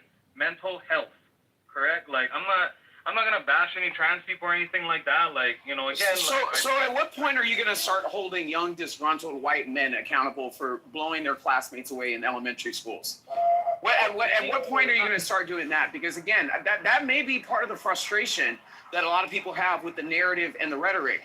People wanting to demonize a certain group of people that they don't like, okay, and making them the problem that America should be paying attention to, when statistically the good majority of mass shooters in America, okay, in K through 12 education are white, disgruntled young men. School shooters are black, though. They don't support that shit. Hey, Slippers, we got a couple people in line, so I appreciate it, but I need to keep moving through the queue here. And Mike, I hear your passion, and I feel like it's pretty heartfelt, to be honest with you. Wait, who just said I can really tell. shooters are black? Can I address that, what Slippers said? Yeah, go ahead, yeah, of course. It's just, again, yeah, when go I ahead. said, like, I'm not the one to hold them accountable, I would like to see the root of it addressed. That's what I'm talking about right now. We need to catch that before it happens, you know, like if it's a disgruntled white shooter, it's a disgruntled black shooter, disgruntled trans shooter, I don't care what it is. At the root of that issue, every time is going to be a mental health problem, you know. Now it's going to be a spiritual problem, but y'all really don't want to talk about that right there. Exactly. I agree, MOG, but not everyone's going to go. I saw in the chat, you know, Necro was, you know, he's not a believer, and that's fine. I'm not going to press anybody to believe any type of religion. And it doesn't take that to know that this is a mental health issue, you know? So yeah, and JB spoke to mental health as well, and social media's influence on hurting it. Right, Mike, and that's what I'm saying. When are they going to address the mental health crisis amongst young, disgruntled white men in America? It's a younger slippers, young disgruntled men in America and women and kids, black, white, all the fucking. You just had our president trying to influence people to create legislation to take guns. Stop making it a racial fucking issue. Taco, go ahead. You know, what's really sad is he's not even that extreme. Charlie is pretty much just normal. And the left used to be the intellectual side, the academic side, the critical thinking side, and they've lost all of that. And anytime you bring up some of these topics, they lose all the nuance. But most of the time when they have their fucking argument, they have to incorporate all the fucking nuance. You know? Like, I shouldn't have to be considered by people conservative because I don't agree with transgender shit. I don't think that's an extreme idea that I'm having. I think what they have is fucking extreme. Like, I'm not conservative because I think a 9-month abortion's a little fucking late. But your average fucking Democrat uses peer pressure and speaks out loud about this stuff in front of other people and then ostracizes people. They've turned into fucking straight up whack jobs. And everybody's fucking sitting around acting like it's not totally true, or some of them have been brainwashed to think that that's what's normal. 9 months in, people don't even believe that that was normal, that that was going on in 7+ states. They'll fucking scream over it. It's fucking weird. Goddamn, Taco, you dropped a bomb there. That's really something we haven't heard said in quite a while, actually, in all these issues, all these rooms I've been in. Nobody's said it that clearly. The idea that he's not really that extreme by standards that were 10 years ago, for instance. It's getting annoying because they're like, oh, no, you're conservative. Oh, you're anti-women. Oh, you're transphobic. You know? People know what affirmative action is because they're floating around Charlie's statement about saying something about a black pilot. Now, all of a sudden, everyone's confused about affirmative action. Now, all of a sudden, the scope of that statement is only limited to a racial statement. Now, all of a sudden, they forgot about fucking affirmative action. That's what most normal people think when they hear about that program and how it fucking works. Because that is a very quick, logical conclusion to it. And anytime you say something about, you know, oh, was that, well, if it's, you know, if it's a affirmative action thing, if it's a DEI thing, well, it sounds like they kind of just shoehorned you in there over the best candidate. And if you acknowledge that, they're like, oh, you're fucking racist. Oh, no, I'm fucking normal. You're like retarded and an asshole, obviously, because that's what it's become. I appreciate the take. Thank you. Dope. Go ahead. Enjoyed that one. Are you there, Dope? My turn? Yeah, and then Mother. Well, Dope, 1 second. Mike, I have to say that Dope is one of my favorite speakers on this app. Me too. I'm glad he's here. Me too. I've been spending quite a bit of time in rooms with him lately, and I really enjoy him. Oh, wow. Oh, shucks, guys. Thanks. I really appreciate that. I'm surprised that we're in a room with some people that I've seen in rooms before, and I'm hearing arguments from people I would assume are less smart. And I don't think for people that are, and when it comes to Charlie Kirk specifically, if you want to say like you have a right to be indifferent due to the fact that he was murdered, sure. I mean, there's lots of murders and lots of tragedies that people are indifferent to.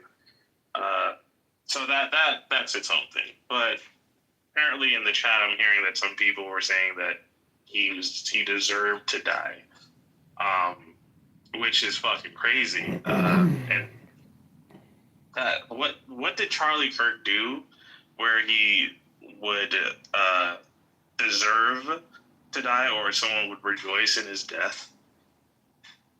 Genuinely, I think about it, he's just a person that spoke mainstream conservative thoughts into the public and was an advocate for that. He wasn't like a far right dude by most standards of pretty much anyone would agree on the political spectrum. His furthest right opinion was that a girl should aim to get married outside of high school. Like that's the furthest right you could think of this fucker. He wasn't a fucking Nazi. He had controversial comments, but compared to literally dozens of people in the mainstream media, like frickin' Mehdi Hassan, who are given platforms just as loud, he was not that extreme. So rejoicing in his murder just shows that some people will rejoice in the murder of anybody they see as opposite to them politically. And that's a bad sign for our society. If you think of it this way, like, we're on Clubhouse. We're on Clubhouse. This is the app where people talk out their ass constantly, give their own opinions. According to the logic of some of the people I've seen, some people on this stage they deserve to die, basically, for their own opinions. And I'm not saying everybody that was opposed to Charlie Kirk believes that, but some people believe that you deserve to die because of your opinions. Regardless of whether or not you've done something to harm someone, you deserve to die. Or you being killed is no big deal, and, they might be glad at it. So keep that in mind when you hear these people talk. That's a good point. There's certainly people on here that are as extreme or even much more extreme than Charlie, and they're not. Nobody's calling for their fucking death. That's what I'm saying. There might be. Hold on, MOG. Hold on 1 second. I pinned a new article to the top. New video shows Charlie Kirk assassins daring escape after killing the conservative activist.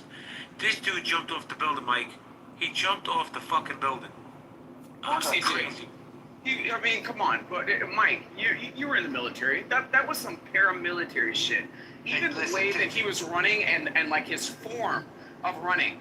Okay, like I didn't see that part, but I will say that a 200-yard shot with a 30-06 does not require a fucking sniper to be effective. He aimed for the chest, and he technically missed the center chest, and he got a lucky shot because it bounced off the freaking body armor. So you don't think it doesn't mean he's not. You do not have to be a sniper to take that shot whatsoever. So you can be a deer hunter at the age of 16 and do that all day long. So you don't think that especially with a scope, a shorter timeline in disassembling a weapon like that to be able to run? Did they mention that there was a weapon left behind? There was nothing disassembled. The weapon was left behind with the round in it. It's a bolt action, so unless you eject the round, it stays in there. He literally fired it, probably threw it somewhere or carried it with him, jumped off, and then threw it somewhere. That's it. There's nothing paramilitary about it. You're gonna find out he's a fucking disgruntled college age Mike, let me kid. ask you a question. That's my guess. You just said something I haven't heard before. Yeah. The bullet hit off his armor? So the bullet it ricocheted off the top edge of his armor and hit him in the neck. The reason the neck was hit the way it was is because he actually got his armor hit. And in the video you can see it because his chest jolts, like it bounces up before it goes to the neck spot where he's actually hit. So, they said it early on, that's what happened, and in the video it's very clear that is what happened. It was a lucky shot is what I'm saying. It was a center mass shot attempted. Not difficult at all from 200 yards with a 30-06 and a scope at all. And he got lucky. It wouldn't have even killed him if it would have actually been on target. It would have hit his body armor, but it bounced off the edge of the body armor, so he got a lucky shot. So let me ask you a question, and Nye, I want to hear your opinion on this as, a journalist. Looking at what Mike just said, the fact that this man was able to jump off a building, the whole entire campus was completely encompassed by people that were fleeing exits. Nobody saw anybody carrying anything that looked like it was a weapon. He threw it in the bushes. They found it in the bushes on his escape route. So that was my question. Did they find a weapon? Yeah, they did. They found the weapon. It had a round in it, and the round had transgender something written on it about transgender issues on the actual casing. The casing they had because it was still in the bolt. So yeah, they found the rifle. The rifle was thrown in the bushes. It was nearby on the grounds itself. They found on the grounds. And like I said, it had the round. That was all released today. The jump, he's just young. If he was 60, he probably would have broke his fucking knee or something. But since he's a teenager, probably jump 20 feet and be okay, especially with enough adrenaline. So, nothing is out. All I'm saying is nothing is extraordinary in what occurred, aside from the fact that he was lucky enough to get away. There is a video of him running through a parking lot on his escape route. And there's another video that was obviously posted of him where some cameras caught him. So it wasn't a clean getaway 100%. And, with all the chaos, it's not surprising that he could sneak out of there, in a hurry. And the jump is just, I'm sure it's just adrenaline and a 20-foot fucking fall. And who knows if he landed in bushes or grass or whatever, But I don't want to make, the one thing I want to always make clear in this is that it doesn't require a fucking sniper to hit a center body mass from 200 yards with a 30-06 in the scope. It's really, really easy. Every hunter who's 16 years old can do it. Hey, Mike. That's all I really want to make. Mike and I gotta get going. I gotta walk my dog. Okay. My puppy. Yeah. You guys gonna keep it open? We'll keep it open for a while. I think if you're okay, Nye. Maybe I'll bring up one other mod. We'll figure out who. Yeah, Serendipity wants to come up, or MG. Yeah, if she comes up, that'd be great if she's willing to. Alright, I'll catch you guys later. Alright, Mother, you're up, man.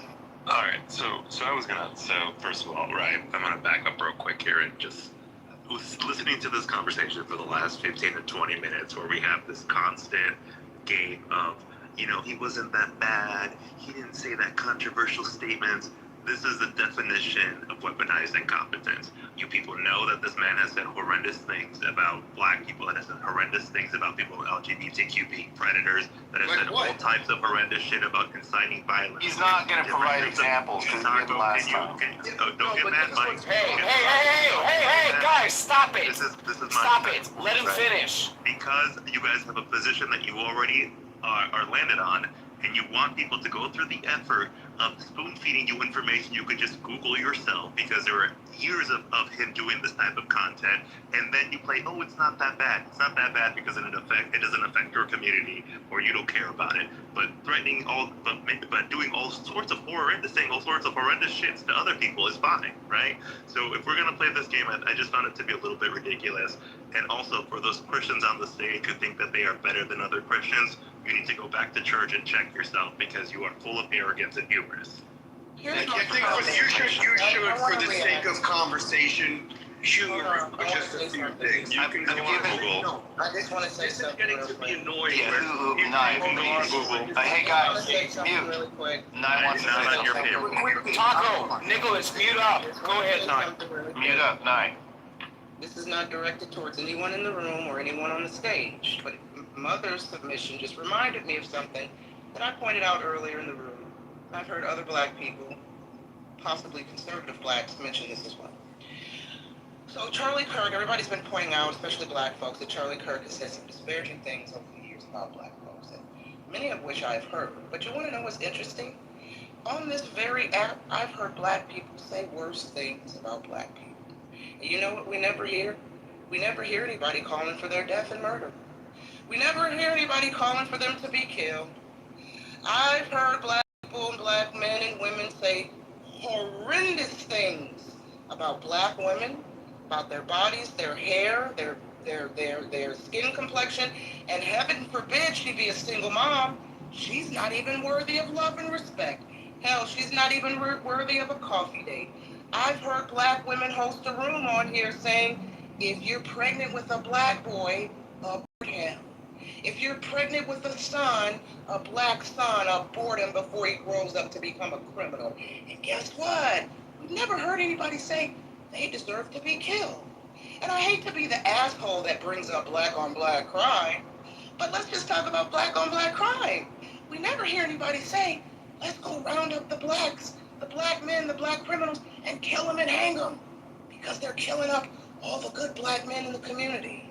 We don't get outraged about black people disparaging and saying demonic things about their own people on it. Hell, Charlie Kirk's death has given the Clubhouse algorithm a break from all the anti-black rooms that go on 24/7 on this app hosted by black folks. And we never hear anybody say, them niggas deserve to be killed because of what they said about black folks. Why? But all of a sudden, Charlie Kirk said something about DEI and black women this, and it's, oh well, he deserved it. Nye. So Nye. what about Nye. Whoa, Hold on. What about Hold on. So the Puerto Rican? Nicholas. Like this, what about is ridiculous? We're talking about China. Nicholas. That's what I'm talking about. That's what I'm talking about. Nye, I want to. Hello? I want to correct some misinformation, Nye, respectfully. There have been rooms, literally, since this room has been open, saying that African Americans in the title, okay, are celebrating Charlie Kirk's death, okay? There has literally been rooms on this app since the beginning of this one with people discussing that. So, I mean, it's crazy to me just how people feel like, I don't know, Nye. We can agree to disagree. We're at an impasse with this one. You know, Flippers, wait, I don't understand your point. I'm sorry to cut you off. Yeah, I know. Actually, I know black folks she knows have been that. hosting these rooms. She Tariq just spoke to Nasheed, that. who I love, hold on. Tariq Nasheed hosted a Twitter space last night, and I love Tariq Nasheed. Had a pleasure to interview him. No, what I'm saying is that they're white people. Last night saying, should black people have empathy for Charlie Kirk? And he had 6,000 people in that space, and every black person that he gave the microphone to said, no, we shouldn't have empathy because he said this, that, and the third about black folks. So I understand what you're saying. I guess I just don't understand. I think he meant to say there's white people hosting rooms. He said black people, but I think he meant white people. Yes, and what my frustration is from the standpoint I didn't. So what my opinion is from the standpoint of consistency is it's very frustrating that people look at this death in the terms of he was killed because people demonize him, but at the same time, the ilk that is indifferent or otherwise celebrating people are demonizing. So it's just very strange to me how this is happening the way that it is. I mean, don't you find that odd? Well, okay, Flippers, hold on. And I don't mean to act like a slow slut, but just break it down to me like I'm five. What part are you asking me do I find odd? Just tell me really quick. So, I mean, people on the conservative ilk, and I did mention Scott Pressler. Scott Pressler is doxing people right now on Twitter, and nobody's even talking about that. A person who, again, convinced Pennsylvania handed Donald Trump the presidency, okay, is now doxing people on social media just for the simple fact that they are expressing their right to free speech to express their sentiments and what they're feeling as Americans following the death of Charlie Kirk. Now, do I agree with what these people are saying? No. I feel like what a lot of people are saying in the sense of glorifying his death is morally repugnant, okay? However, I'm not going to ignore the fact that the same ilk asking for free speech is now calling for people to be canceled on one of the biggest social media platforms on the planet. No, I agree with you. I agree. Yes, I agree. 100%. Very strange, very hypocritical. But what's also strange is when we have non-black people coming into these spaces across social media saying Charlie Kirk this because what he said about blacks. And any given day, they don't give a fuck about what people are saying about blacks. They certainly don't give a damn about what black people say about blacks. But because Charlie Kirk said something about blacks, now all of a sudden they're on their high horse. Oh, well, he said something about black people, so you colored folks should be upset. No, bitch. Where were you in the black rooms when they were putting down black people and disparaging black women and putting down black men across social media? And I'm saying this in general, not directing at anybody. It's the hypocrisy and the fake outrage. Right, and that's where people they don't give a damn about black people on any otother day, and now all of a sudden they do because Charlie Kirk said something. So again, wait, hold on, Taco. So again, people are falling for the bait. You just said yourself, you had a bunch of non-black people that ran up into a room full of black people and were browbeating black people for not meeting some sense of a moment. You see what I'm saying? People, like, this shit is so fucking opportunistic, it's ridiculous. Like, this has probably been one of the biggest frauds that I've seen on social media since I've been on this damn app since 2020, okay? Like, this is disgusting. I agree with you on that point. I agree. It's disgusting. Yeah, Flippers, thank you. I want to get some other voices in here. I want to let Lord and Joe say something. Taco, if you have something quick to say, go ahead. I know you can't. Yeah, I think part of this topic seems to be part of this idea that it seems to be that there's a thing going going on in the African American community where it appears that they hate other races and other people more than they're given credit for. And that's why they're letting, in this app at least, obviously, with your experience, they let the other black people slide with whatever they say. But if someone else who's not black says it, they want to fucking get me. And people are starting to notice this because they're seeing it all throughout social media. There's fucking studies out there that show the in-group preference and out-group bias of black people. It's for all races. It's not just them in that study.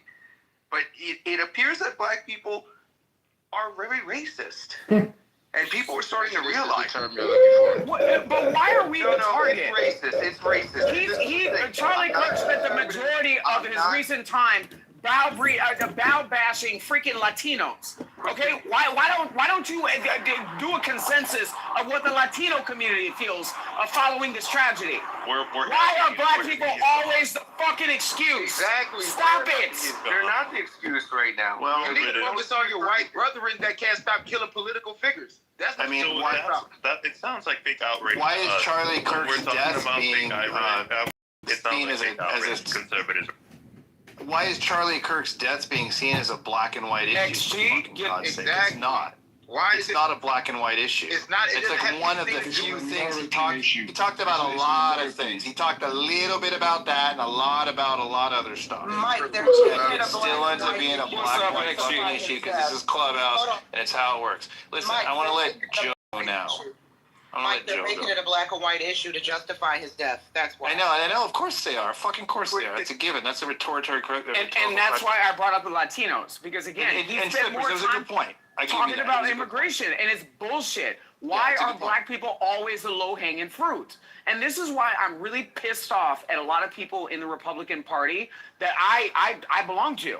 Okay, it really tone down the fucking rhetoric.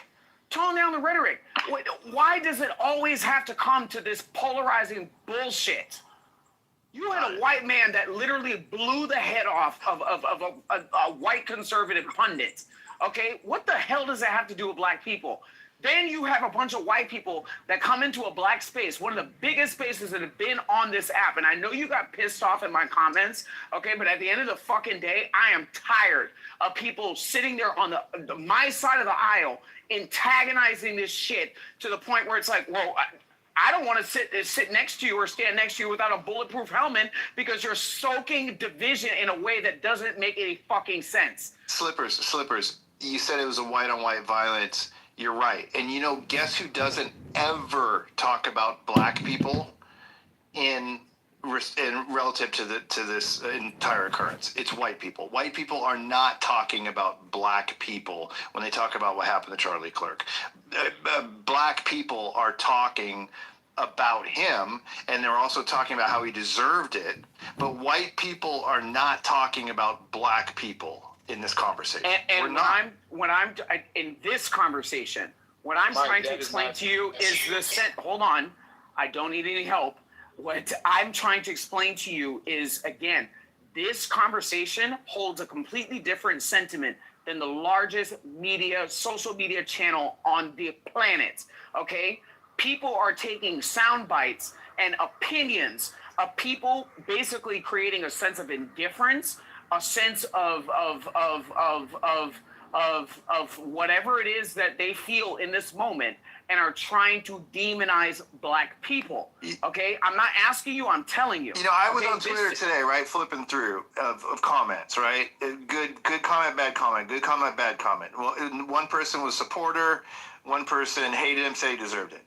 I didn't see a lot of black people in all of it. And this is just a random Twitter feed under death of Charlie Kirk. What I saw was a lot of freaking far left libs with colored hair and fucking facial piercings laughing and celebrating his death, mostly fat, ugly white chicks. That's right. Okay? That's right. So I did not see a lot of black people on the Twitter feeds. It was a lot of stupid fucking libtards celebrating him, and almost all of them were fat, ugly white chicks with facial piercings and colored hair. And Jarl brought up a good point in the chat, Mike, really quickly.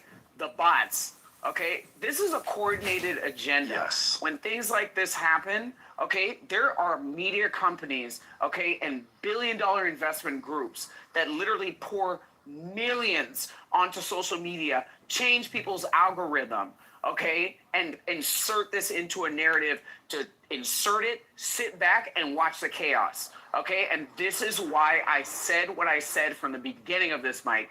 People need to tone down the fucking rhetoric, because when the rhetoric is toned down, it creates a sense of complacentness, okay? A complacentness where we, as a consumers of a lot of these social media channels, have authority and autonomy to be able to decide what type of content we want to ingest. If we don't take the bait, then we're not given the bag of garbage that they have in the return of bringing in the fishing line. Very smart. Easier said than done, but fucking very smart. With all due respect, sorry, Mike. That's okay. Go ahead, Dope, and then I want Lord and Joe. Go ahead. Yeah, with all due respect, like, I get the point of toning down rhetoric, right? But, like, even rhetoric can be toned down in many ways.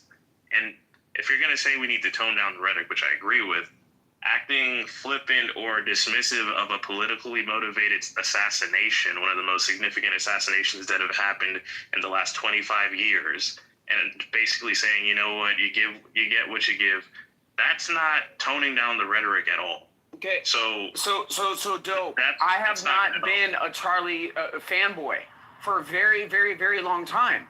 Okay. A very long time. Not even, you cannot tell me one part of me on this app where I've ever supported anything that Charlie Kirk has done, anything that Turning Point USA has done. I have carefully given examples as to why I feel the way that I do in supporting Donald Trump, having nothing to do with that specific ilk. Like another person said, they embody some sentiments akin to Nick Fuentes. So for me, in my personal identity as an American, conservative, Republican or not, okay, it's not consistent with what represents me. So again, the same type of warning that people are doing on the conservative side or the Republican side of this app is not the same type of reality of what I experience and what I have supported up until you guys knowing me on this app. So, I mean, what are we doing?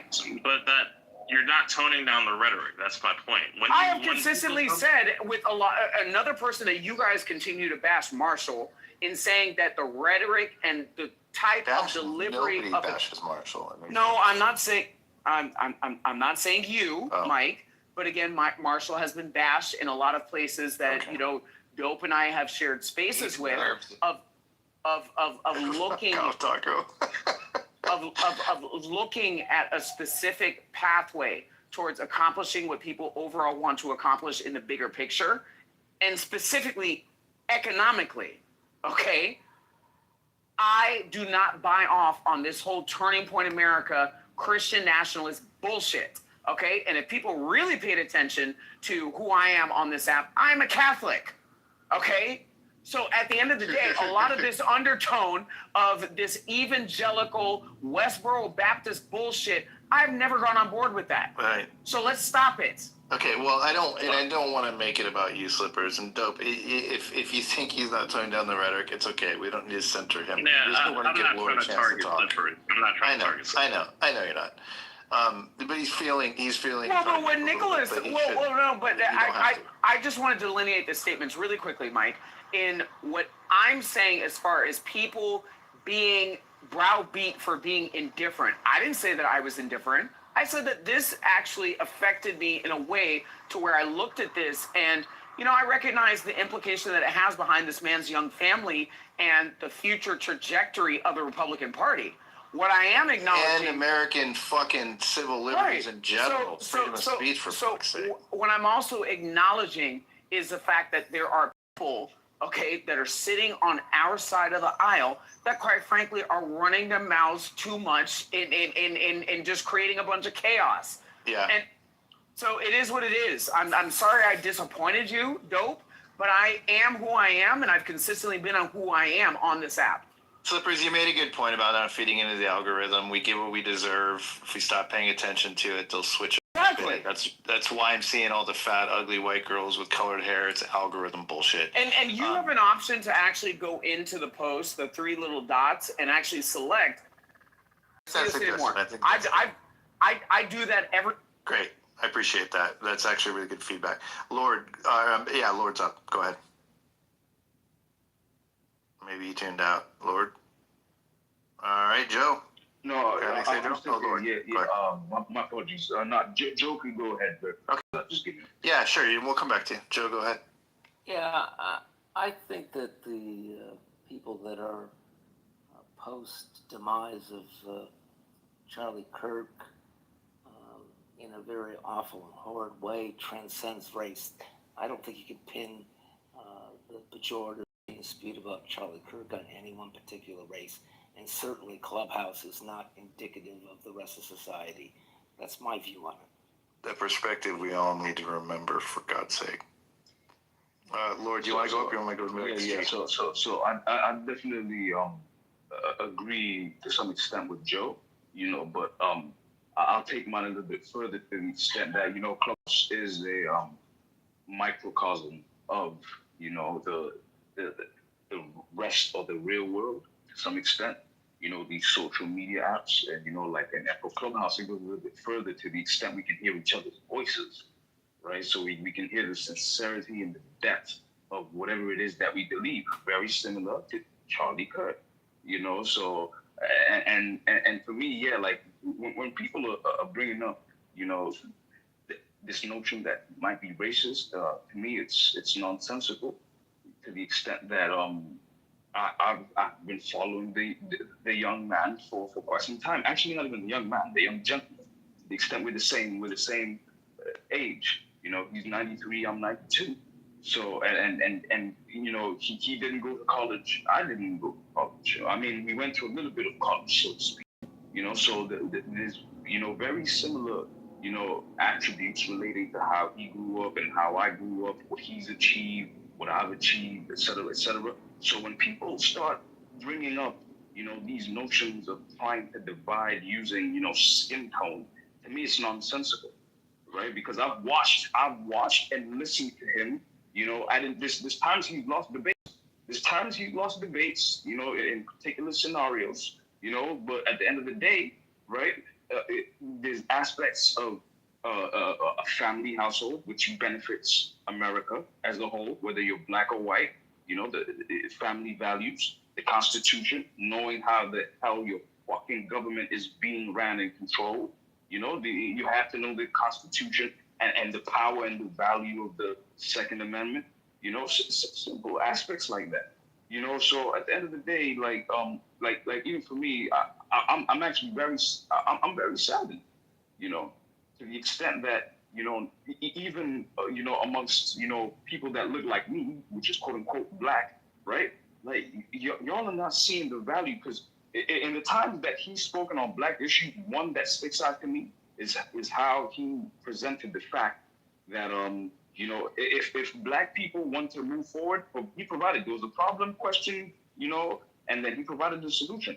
Keep the fathers in the household. Stop relying on these, government subsidized welfare. Keep your fathers in the household and see how that's going to work for you. You know what I'm saying? That sounds like some controversial shit, Lord. I think someone ought to shoot him for that. Oh, man. Bro.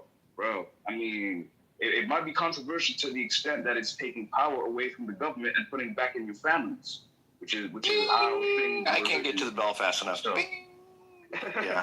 but yeah, at the end of the day, man, rest in peace to my brother. I'm just gonna say that, man. That was somebody who's my brother. My brother was born in '94. Like I said, I was born in '92. He was '93. It was the same. We're the same age. He worked towards, creating a discourse among a plethora. If you even just look at the shorts, every time he goes to these universities, it's multiple ethnicities of people coming to question one way or another. It's not just one, right? And then his tent is prove me wrong. It's like, yo, just prove me wrong. I'm not out here trying to whatever. Just prove me wrong about what the hell I'm saying and move forward. And that is I'd say one of the principles that makes America great.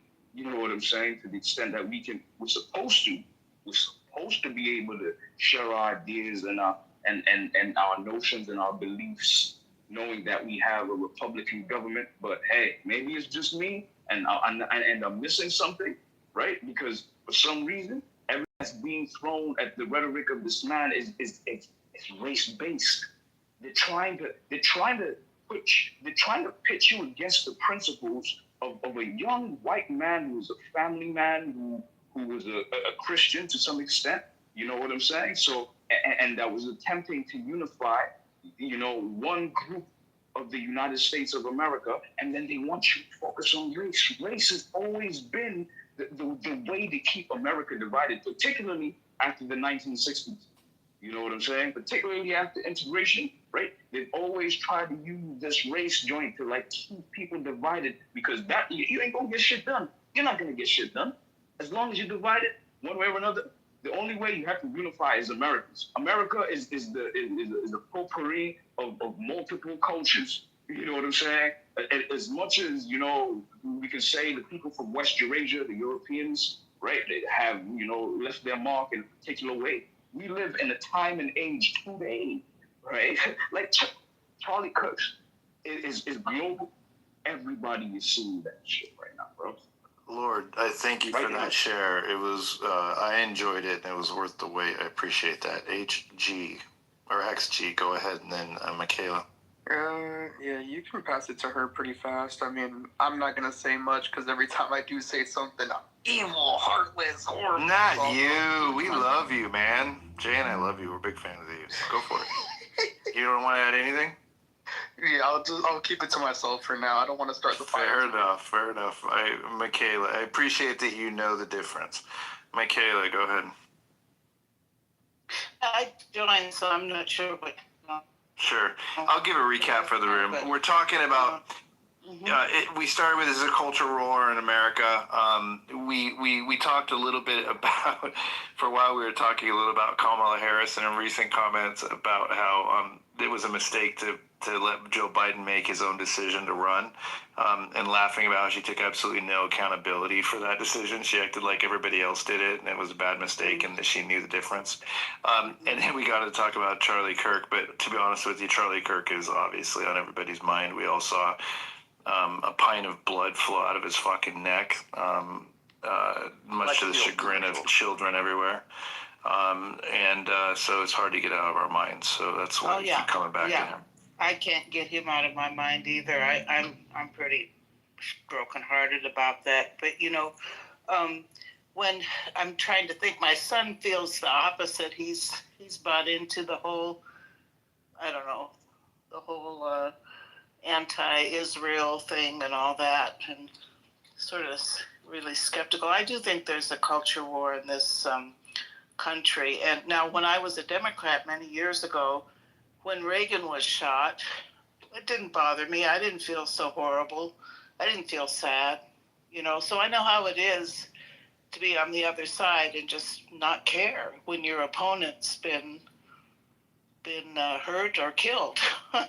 When the guys on the other side of the political argument. I don't know how are people here, are there liberals here or progressives that really don't feel so bad that Charlie was killed? Well, no, that sounds like empathy, though. Like what you just described sounds like a little bit of empathy based on experience. What sounds like empathy? What you just described, that after when Reagan was shot, you saw whatever you saw, and you were where you were, and today you're seeing what you're seeing, and you're able to, one way or another, draw a parallel. Yeah, I can sort of empathy. Yeah, the empathy from where I have. Yeah, with the what? The empathy from. Oh, go ahead. The empathy from where it comes from is more so, I have empathy for the kids. They didn't choose him as their dad. They didn't choose to watch their dad literally get shot in front of them, right? So I have tons of empathy for the kids because they absolutely should have never seen that shit at all. So I feel terrible for them, right? But Kirk himself, tough. He shouldn't have gone out like that, but tough. Michaela, go ahead. No, go ahead.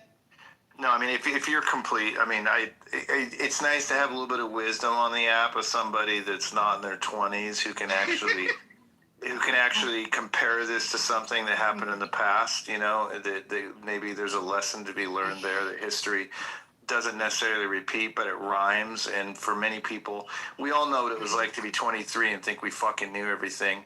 Then we were 50 and we know how fucking stupid we were when we were 23. Those of you that are 23, you'll figure it the fuck out. Just give it a couple decades. Shade, go ahead.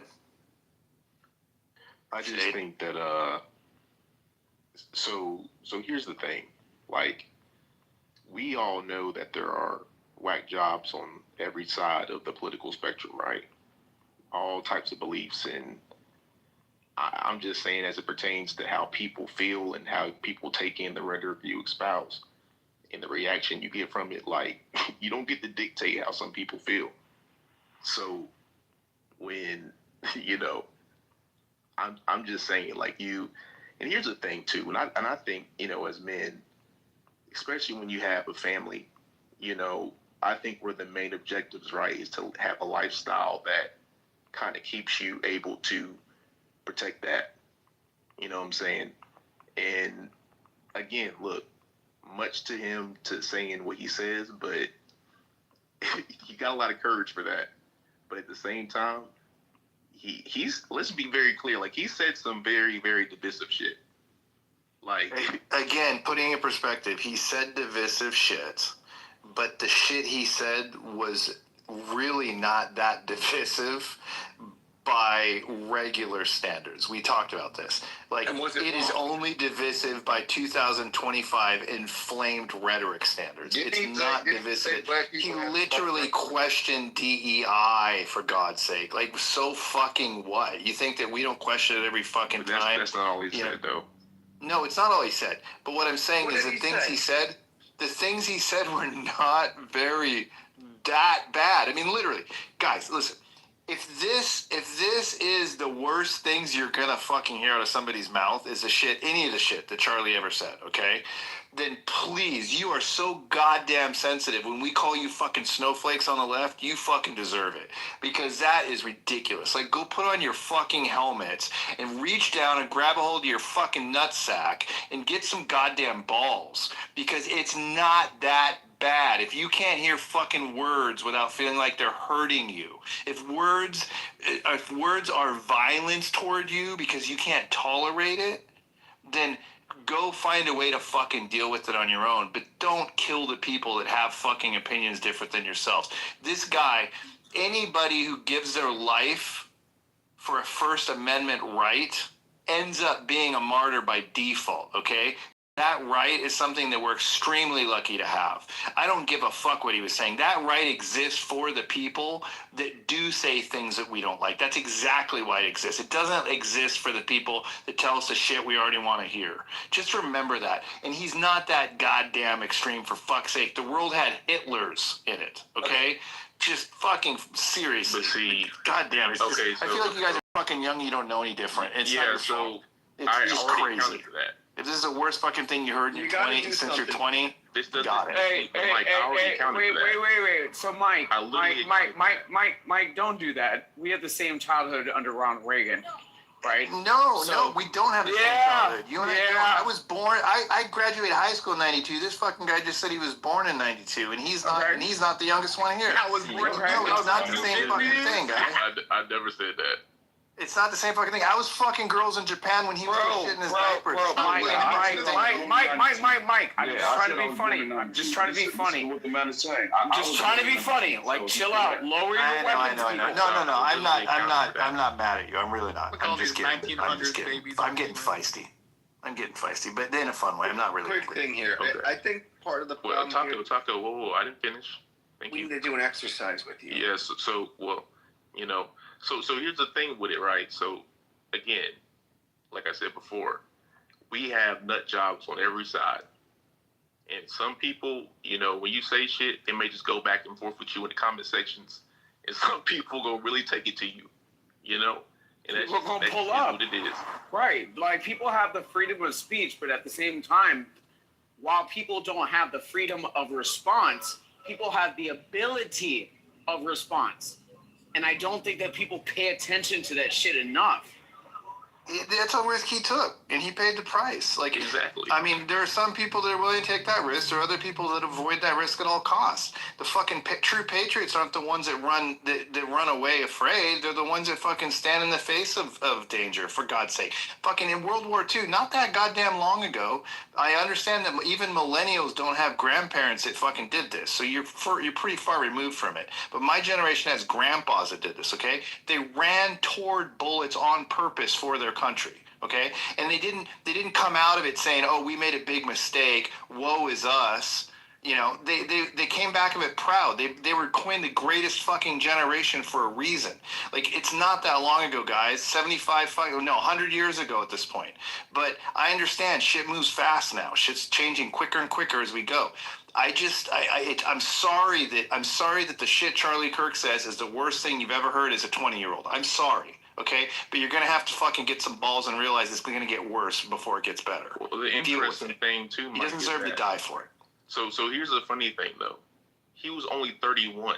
So I'm sorry, that's relatively young to me as well. Yeah, hell yeah, it is. So again, it's interesting, right? Because you talk about, Americans shouldn't care. We should just be. Look, I hear what you're saying, but at the same time, here's also the reality.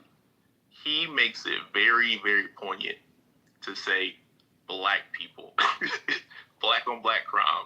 He has no problem specifying that and making it very loud and clear, Yeah, but you all act like he uses a fucking N-word all the time. He doesn't. He literally talks about black people in terms of DEI initiatives. He talks about DEI initiatives, and then he uses black people as an example. He doesn't talk about black people out of context with political issues that he's discussing. I never heard him talk about fentanyl. He talks about black people in context with gun crime. He talks about black people in context with DEI. He doesn't just talk about black people for black people's sake. That was a mistake. That was an anti-white weapon.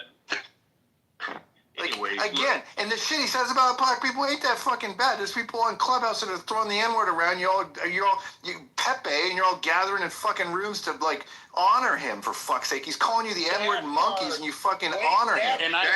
What the fuck, dude? What the fuck? Pepe's not taking any bullets, and he shouldn't take a bullet. But you also shouldn't sit in the fucking room and praise him, for fuck's sake, for directly putting you down and being racist as fuck and being proud of it. He's disgusting. Charlie Kirk wasn't racist and proud. I mean, come on. Keep it in perspective, for fuck's sake. Yeah, he's just a whole white boy, man. He just wore his white. I can't find the. He's not racist. It's a white thing. It's guys, I have two questions. I have two questions regarding freedom of speech. Hold on. You know what he said? He said if I was on an airplane and the pilot was a black man, I hope they're qualified. I would question his credentials. Why? Wait, Shade. I'm gonna follow up question right now with you. Don't continue, because we've heard this on Clubhouse for 48 fucking hours. That's all they talk about. What was he talking about? What was he talking about when he said that? What was the context? What was the subject matter he was talking about? Correct. It was an example of somebody getting hired for a job that he said, I might question their credibility if I thought they were hired purely because of their skin tone. It's a very, very, very logical assumption. I understand that you don't like to fucking hear it, but again, if that's the most dangerous fucking thing that you've ever heard, because he put a goddamn helmet on, put some pads on your wall, and make yourself really fucking safe and secure. First of all, why are we talking over the mod? Why are we talking over Mike? I don't fucking know. Like, what Sphinx. It's because I'm throwing the energy out and get it back. I deserve it. Let me just jump in real quick. I'm done. I put in the chat for you. You can happily go watch it and enjoy some Charlie Kirk talking about fentanyl crisis consuming the country with Sheriff Lamb and Texas. Enjoy the episode. Talking about white people. Wait, hang on. I'm going to say something, okay? I'm going to say something for the room. I am tired of 48 hours now of hearing people give me their Cliff Note version of what the fuck he meant when he said these things that he's quoted saying, okay? You can go look at the quote and you can read it and you can tell me, I think he says this. What do you think? And then you can ask the person you're talking talking to what they think he said. I guarantee it won't be the same thing. Quit acting like your interpretation of his 2-minute fucking soliloquy is a quote that basically accounts for the fact that he demonizes black pilots.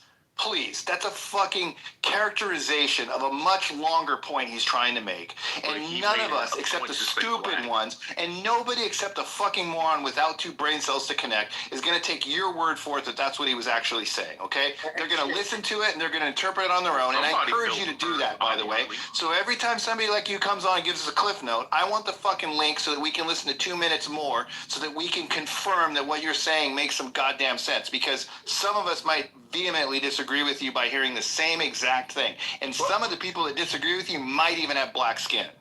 Let me point something out to Shade here, right? This is what I was saying before, where this is what normal people think. I know you're taking that statement out of context, and right now, for example, Mike's saying it's DEI. This has been going on way longer, Shade. It's been called affirmative action. Now it's DEI. When you hear the way these programs are described and what they're supposed to be, it leads any normal person to come to this conclusion. Was this person qualified for this position? You have the current sitting Supreme Court Justice, Clarence Thomas, pissed about affirmative action because he was a well-qualified lawyer to be on the Supreme Court. And people have brought up affirmative action. Oh, is you affirmative action hire? And he almost wishes it wasn't there.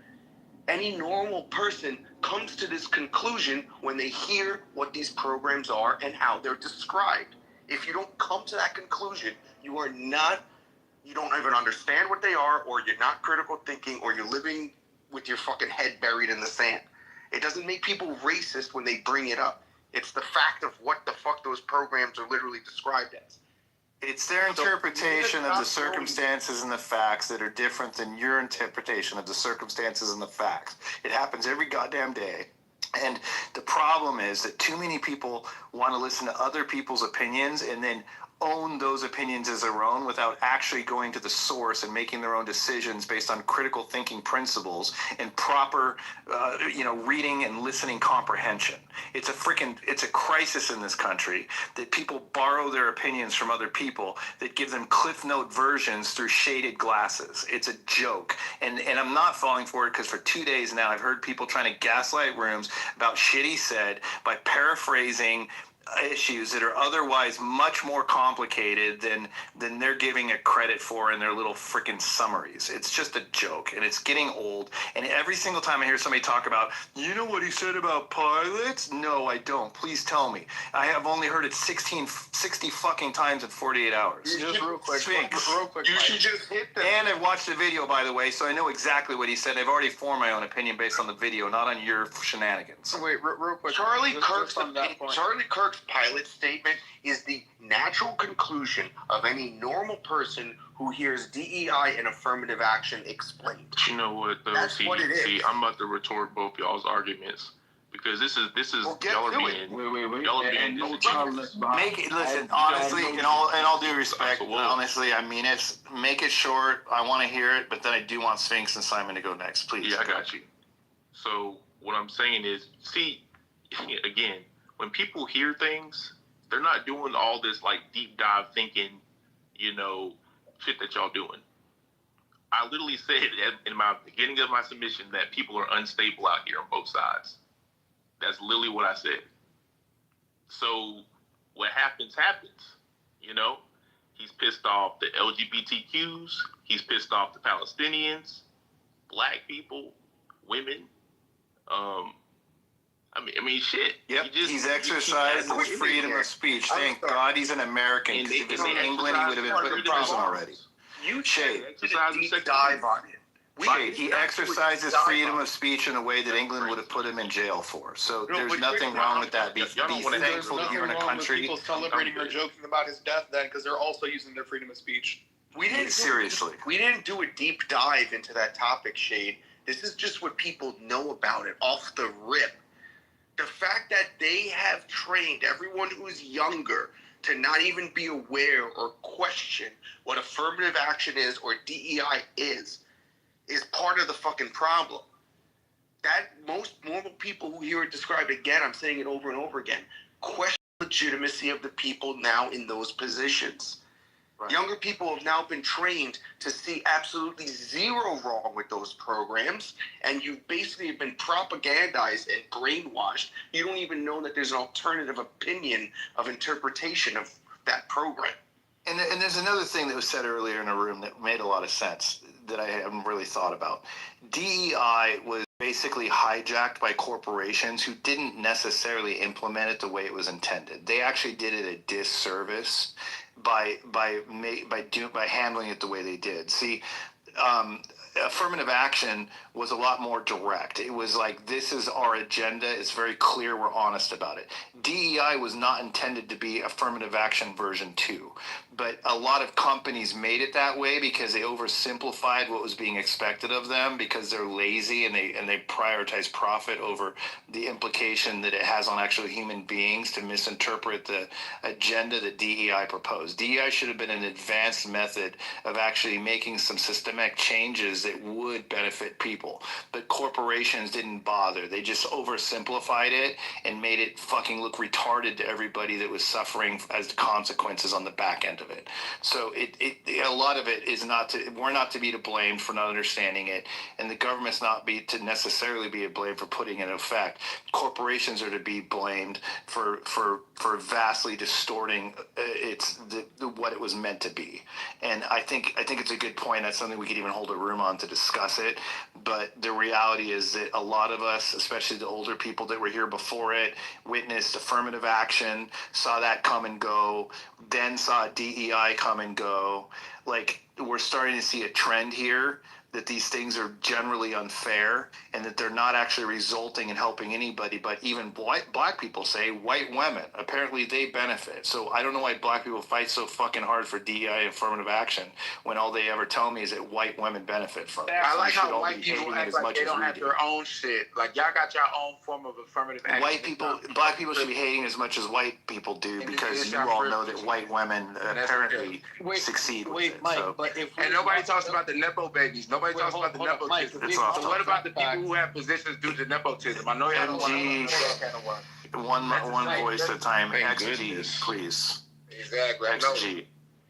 XG. I knew I couldn't be standing alone with this. When you make that point of the white women and the DEI, I don't disagree with you. I'll make that clear first. I don't disagree with you. But if we understand that, because we've seen statistics, Charlie Kirk, Mr. Debate Man, has been looking at stats all day, and DEI is supposedly the reason that he was making the point against that black pilot.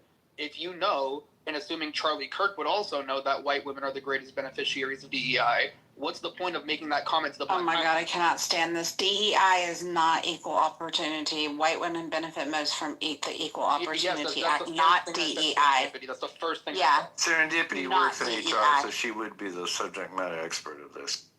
Yeah, DEI is intended to be a broader, culturally focused approach to your company's culture about inclusion.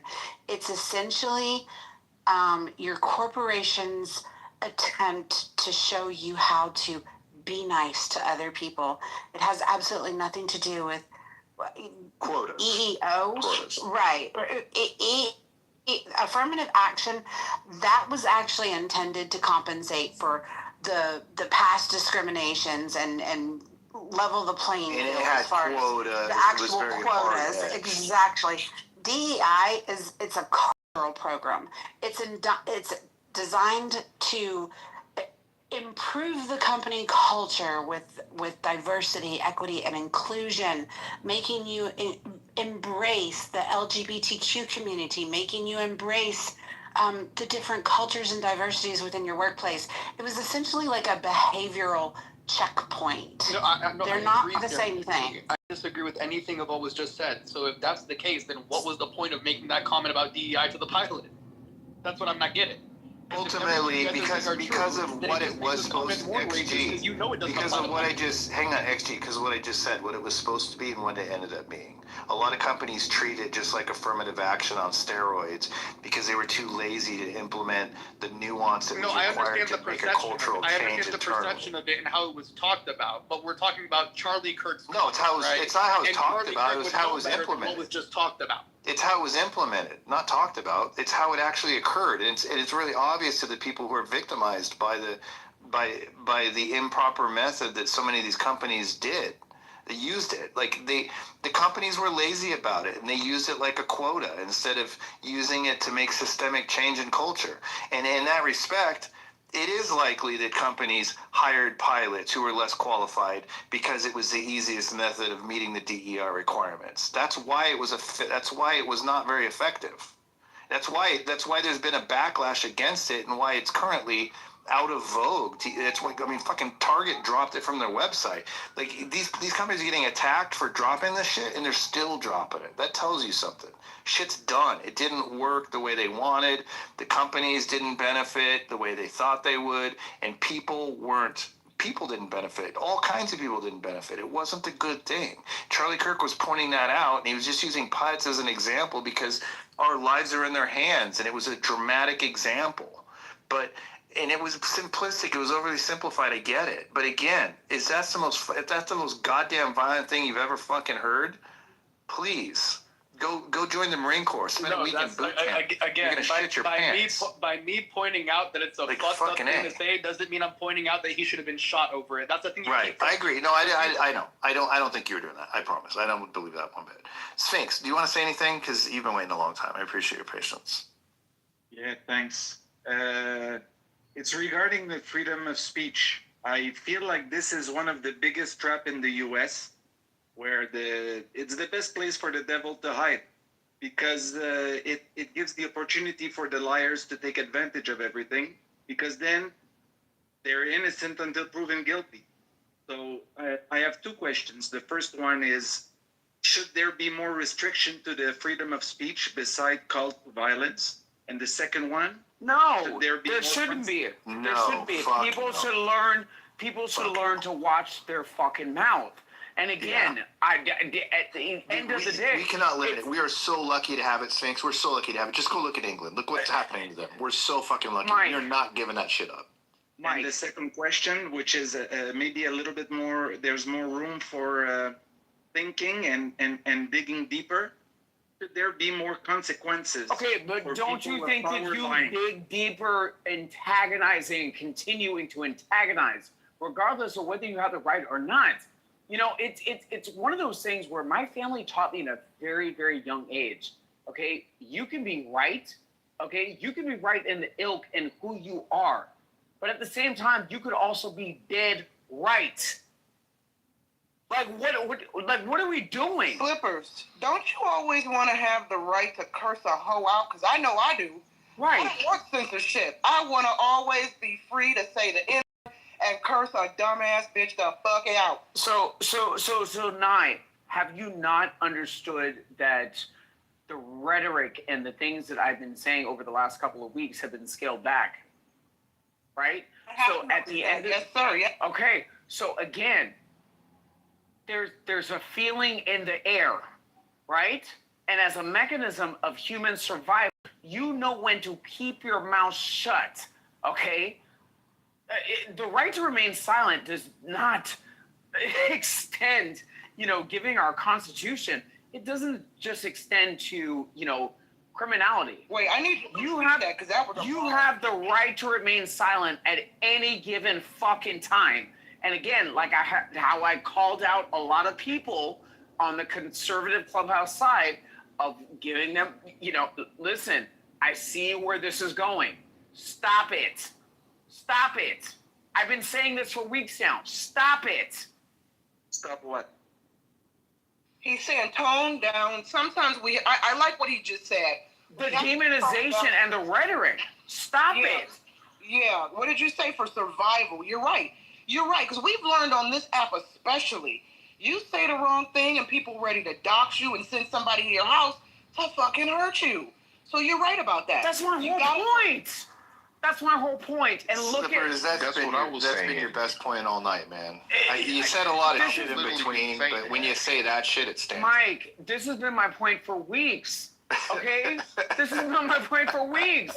People can continue through free speech, and again, there are consequences. People complained about getting clipped and all this other bullshit.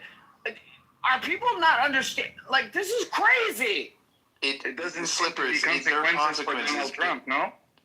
Donald Trump doesn't seem to no, he doesn't have any consequences. He doesn't get consequences for anything. So it's all relative, you know? It all depends how much power you have. It depends how many judges you know. It depends if they have videos compromising of whatever you do. It depends how many connections you have in other countries. It depends if you know professional killers that can do something for you.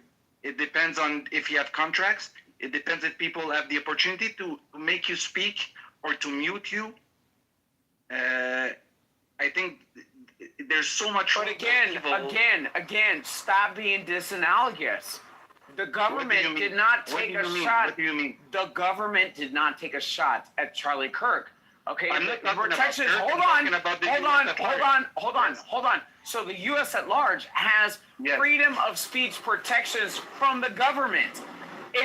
Yes, we have certain homicide laws that protects, other people who are not a part of a government and engaging in unscrupulous behavior, but it doesn't change the fact that, again, people have a right to free speech, but people have the ability to do the unspeakable.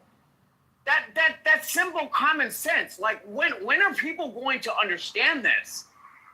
Yeah, because it's not like it was some years ago where you could just, you didn't have to worry about threats and doxing. A lot of y'all, and I blame my generation and probably the next generation, you've given birth to what I call people who make up the Tinder touch society. These folks are offended by everything and triggered by everything and don't believe in anything. And so, to Slipper's point, yeah, because we have to navigate through the Tinder touch society, which seems to have the biggest microphones, and they're ready to kill you, dox you, and threaten you because you say things like, bitch, wash your ass. He's right. We got to tone it. I'm telling you. Yeah, I hear you guys. It would be if you could do one thing to like make society, instantaneously safer across the board, it would be everybody just take a step back, just tone the fuck down. It would. I mean, I don't see it happening, but it would. But we're stressed out. We're all fucking stressed out, right? Right, but let's be honest, the American dream is slipping away. We know it. Like, it stresses us out.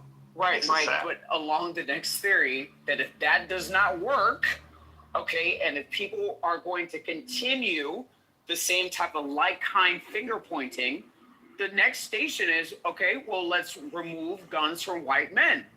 So, I mean, I keep saying this because, again, this is the reality of what people are listening to on both sides.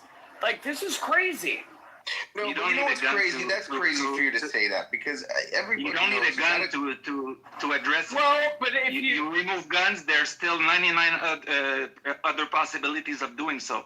So I think it's the wrong approach. Well, we're not going to remove guns in America anyway. It's a moot point. The cat's out of the bag. That's a topic that literally doesn't even need to be had. But people have right, it. It's not but our president opened up that door. Our president opened up that door. What door? Let's remove a gun from a certain ilk of people, yet that specific again, group of people talk about it, but we all, if we just all accept that it's never going to fucking happen, then I just think we should move the conversation forward. Like, it's just not going to fucking happen. Right, and that's my point. And that's my point. People up into our president, and this is me saying this, need to be more fucking responsible in the things that people are saying. Yeah, that's all I'm saying. In the end, what I truly believe as a patriot who still has immense faith and belief in my country, unlike a lot of people, is that the Constitution is messy and it's unclear and it's general. It's very, very broad. And it was done that way on purpose so we can make interpretations as time and needs change. But the reality is the consequences of the broadness of it and the generality of it is that as things have been invented to push the limits of what's possible based within the parameters of those words that we all abide by, we've got ourselves in a conundrum. We've made our existences, our mutual existence, more dangerous in many ways. At the same time, as I see the rest of the world without the Constitution that we have, I mean, you can badmouth America all you want, but I guarantee everybody in the country of England right now wishes they had our Constitution. Mike, we should not forget that. Mike, I understand where you're coming from. Should not forget that. Let's break this down, Mike. And I appreciate you for actually breaking. We're setting an example by having this conversation, right? So while we have the freedom of speech, the First Amendment, right? We also have the Second Amendment. So the fact that people have access to guns now, the control mechanisms legally behind how they deploy those guns and, commit unspeakable acts, the existence of this dichotomy in America should be enough for people to watch their mouths on both sides. The problems on both sides are not going anywhere. Nobody's going to compromise anybody's free speech, given our Constitution. Nobody is going to successfully remove guns from our American populace. So when you look at a solution in the middle, is both sides need to tone it the fuck down. Right. Mike, I have a question for you. Yeah. Imagine we have a time traveling machine, okay? And we go back to the founder fathers. We bring all the footage and all the twists and manipulation and fuck ups that Trump and his colleagues were able to do. Be able to manipulate the power of the press, the power of the executive, the justice system. What do you think they would? How do you think they would change the Constitution to prevent any of it? I don't know. That's a hard question, but I would like to think they wouldn't change anything. They would add no specificity. Don't you think they would be real scared? I'd like to think that they knew all along that it was going to be dicey, and that's why they left it so broad. They knew this was an experiment. I mean, remember, this country has been a lot more violent toward one another than it is today. I mean, go back a month before the Civil War started, okay? Like, have you seen pictures of the men that died in the Civil War and the battlefields that were involved? I mean, I live in Georgia. It's a fucking disgusting picture. Like, this is not the most violent this country's ever been. By far, it's not the most violent. Mike, let me tell you where I disagree. I'm pretty sure that there are so many things that they didn't foresee. For example, the beginning, your democracy was based upon the idea that people wouldn't want to be a president. So that's how the system was. It was meant for anybody that had good intentions and was had some set of skills at the proper timing to push the country further in the right direction. But now it became that people that are powerful, they are billions of dollars, they have this, that. The next big thing they can do is say, hey, I want to be president. Okay, so and then they can just push it further. You're right. There is one thing that I've always thought that I forgot to mention. Term limits. Term limits. Shorter terms on leadership, especially in the Supreme Court. Longer terms for the House of Representatives, potentially shorter terms for senators, or shorter repeating terms. Because the intention at the beginning was that those three organs would be independent. Right, this is the strength of this. Right, but the problem is that people are allowed to sit in them too long, and then they gain power and control, and then they make bad decisions that are in their own best interest. And Mike, that alone, I would have. Go ahead, Mike. They would not have changed the Constitution. They would have pointed out that we have a legislative branch. They can write laws. They can write laws that are within the Constitution. You don't change to make it better or make it worse. Don't forget about that. Let me finish. they would not change the Constitution for term limits. They would write a law about term limits, and they can do that, and they have done things like that. They've altered it. I mean, the Senate was never originally was not elected by the people. It was elected by state legislatures. They changed that. They didn't change the Constitution. They just changed the way the voting worked. Yeah, but there's a weakness in what you say, because what you say makes sense in a way, but it can go the other way as well.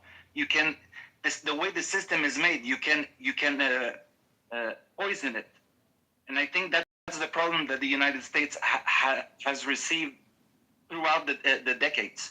You put a little bit poison, a little bit more poison, everybody gets divided, and now you have some guy that can say to the news, "Shut up, or you will not be able to go into the White House." Or I'm going to do this, or I'm going to do that. I don't know what you're talking. I don't know what you're talking about. Who can't go into the White House? Judge, the president can say, "I want this judge," and then they are judged for a lifetime. So let's say that the president, it's a way. There's a possibility to empoison the system. So let's say you control which judge is going to be there, knowing that this person can be weak. And you're able to. I'm sorry, I'm lacking vocabulary. When you can manipulate them in a sense. So here you're going to receive $300,000 in a decade in this account, or $3 million for your retirement plan, or I'm gonna take care of your kids, or we're not going to show these chat logs when you were flirting with a minor. Or et cetera, et cetera, et cetera, et cetera. You know what I mean? None of those things have anything to do with the Constitution. They all have to do with legislation and laws that are on the books. Change the laws. If you want to do something about that whole litany of things you listed off, my point is the law can go. My point is those laws can become a problem. Either you say abortion is illegal, or whatever else can happen in the future. Because once a law is passed, it seemed to me that it's easier to pass a law than to break it. You can eliminate a law, you can pass a new law. It's harder. It's actually kind of hard to pass a law. And constitutional review and challenge. It's pretty tough to pass pass a law. Yes. No. My point is, it's hard to pass a law, but it's harder to break it because there's this inertia. To answer your question, I'm not sure the Constitution needs to be changed. I think that it's got enough flexibility, and I think the process allows for things to be adjusted after the fact, like they have been. It's an evolving document. It's growing and changing all the time. It's a giant experiment, and America did the best job of anybody in the world with this experiment. And we're and Marshall's a perfect guy for this conversation, but. Marshall, have you been listening to this or no? I was in another room, but it sounds like you guys were talking about the Constitution. Oh my God, I wish you were here. Yeah, I mean, Sphinx had some points. He asked if you could have a time machine. It's a good question for you, Sphinx. Let's ask Marshall. I actually have to go to bed soon, so now I'm going to give you the room, but I do want to hear Marshall's response.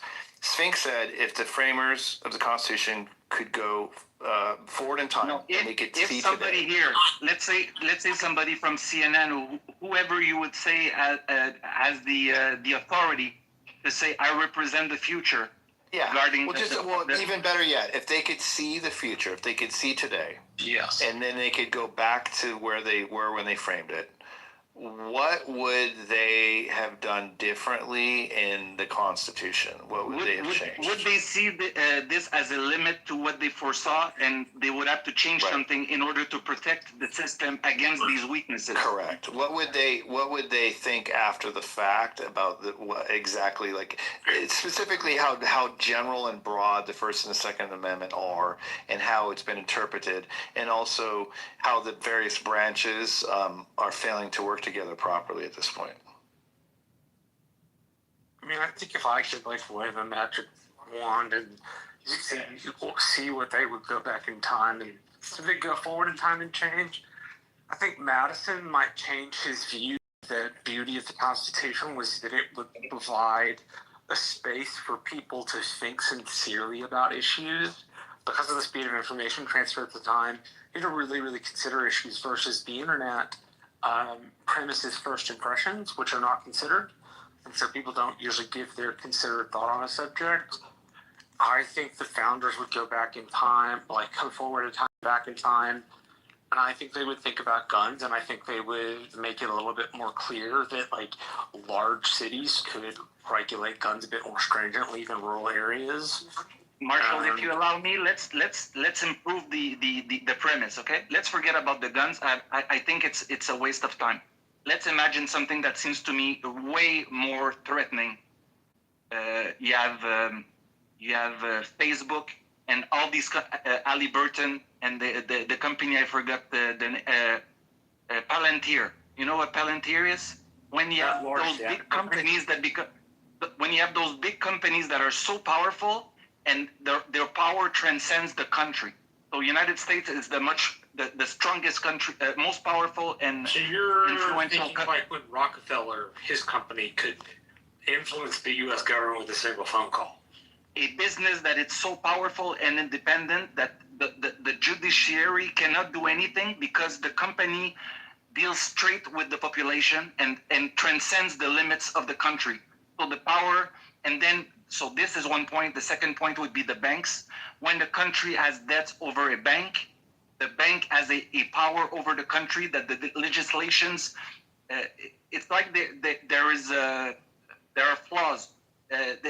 There's a control that they cannot, you know what I mean? Well, yeah, but if you're talking about banking, that actually has a place in our history. Andrew Jackson hated the banks in the United States, thought that they were the wrong, central banking was the wrong way to operate. So he is responsible for the destruction of the second and the third bank of the United States of America, which we would understand now as the Fed. So that kind of anti-central banking atmosphere was known very, very widely in early America.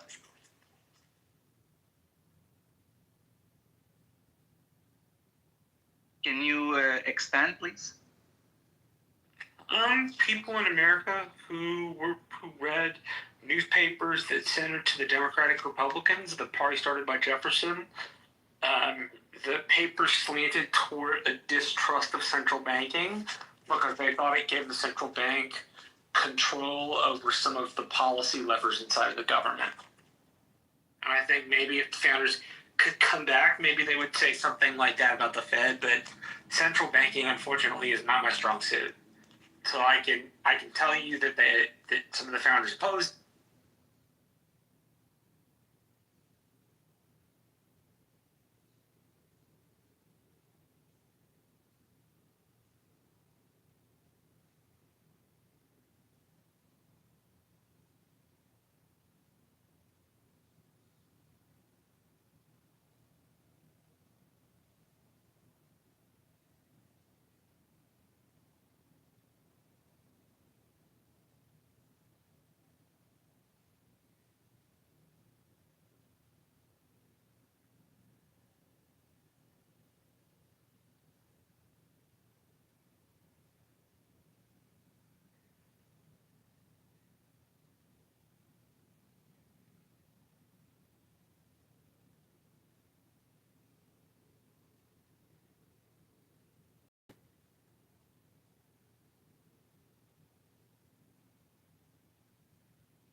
are not kids.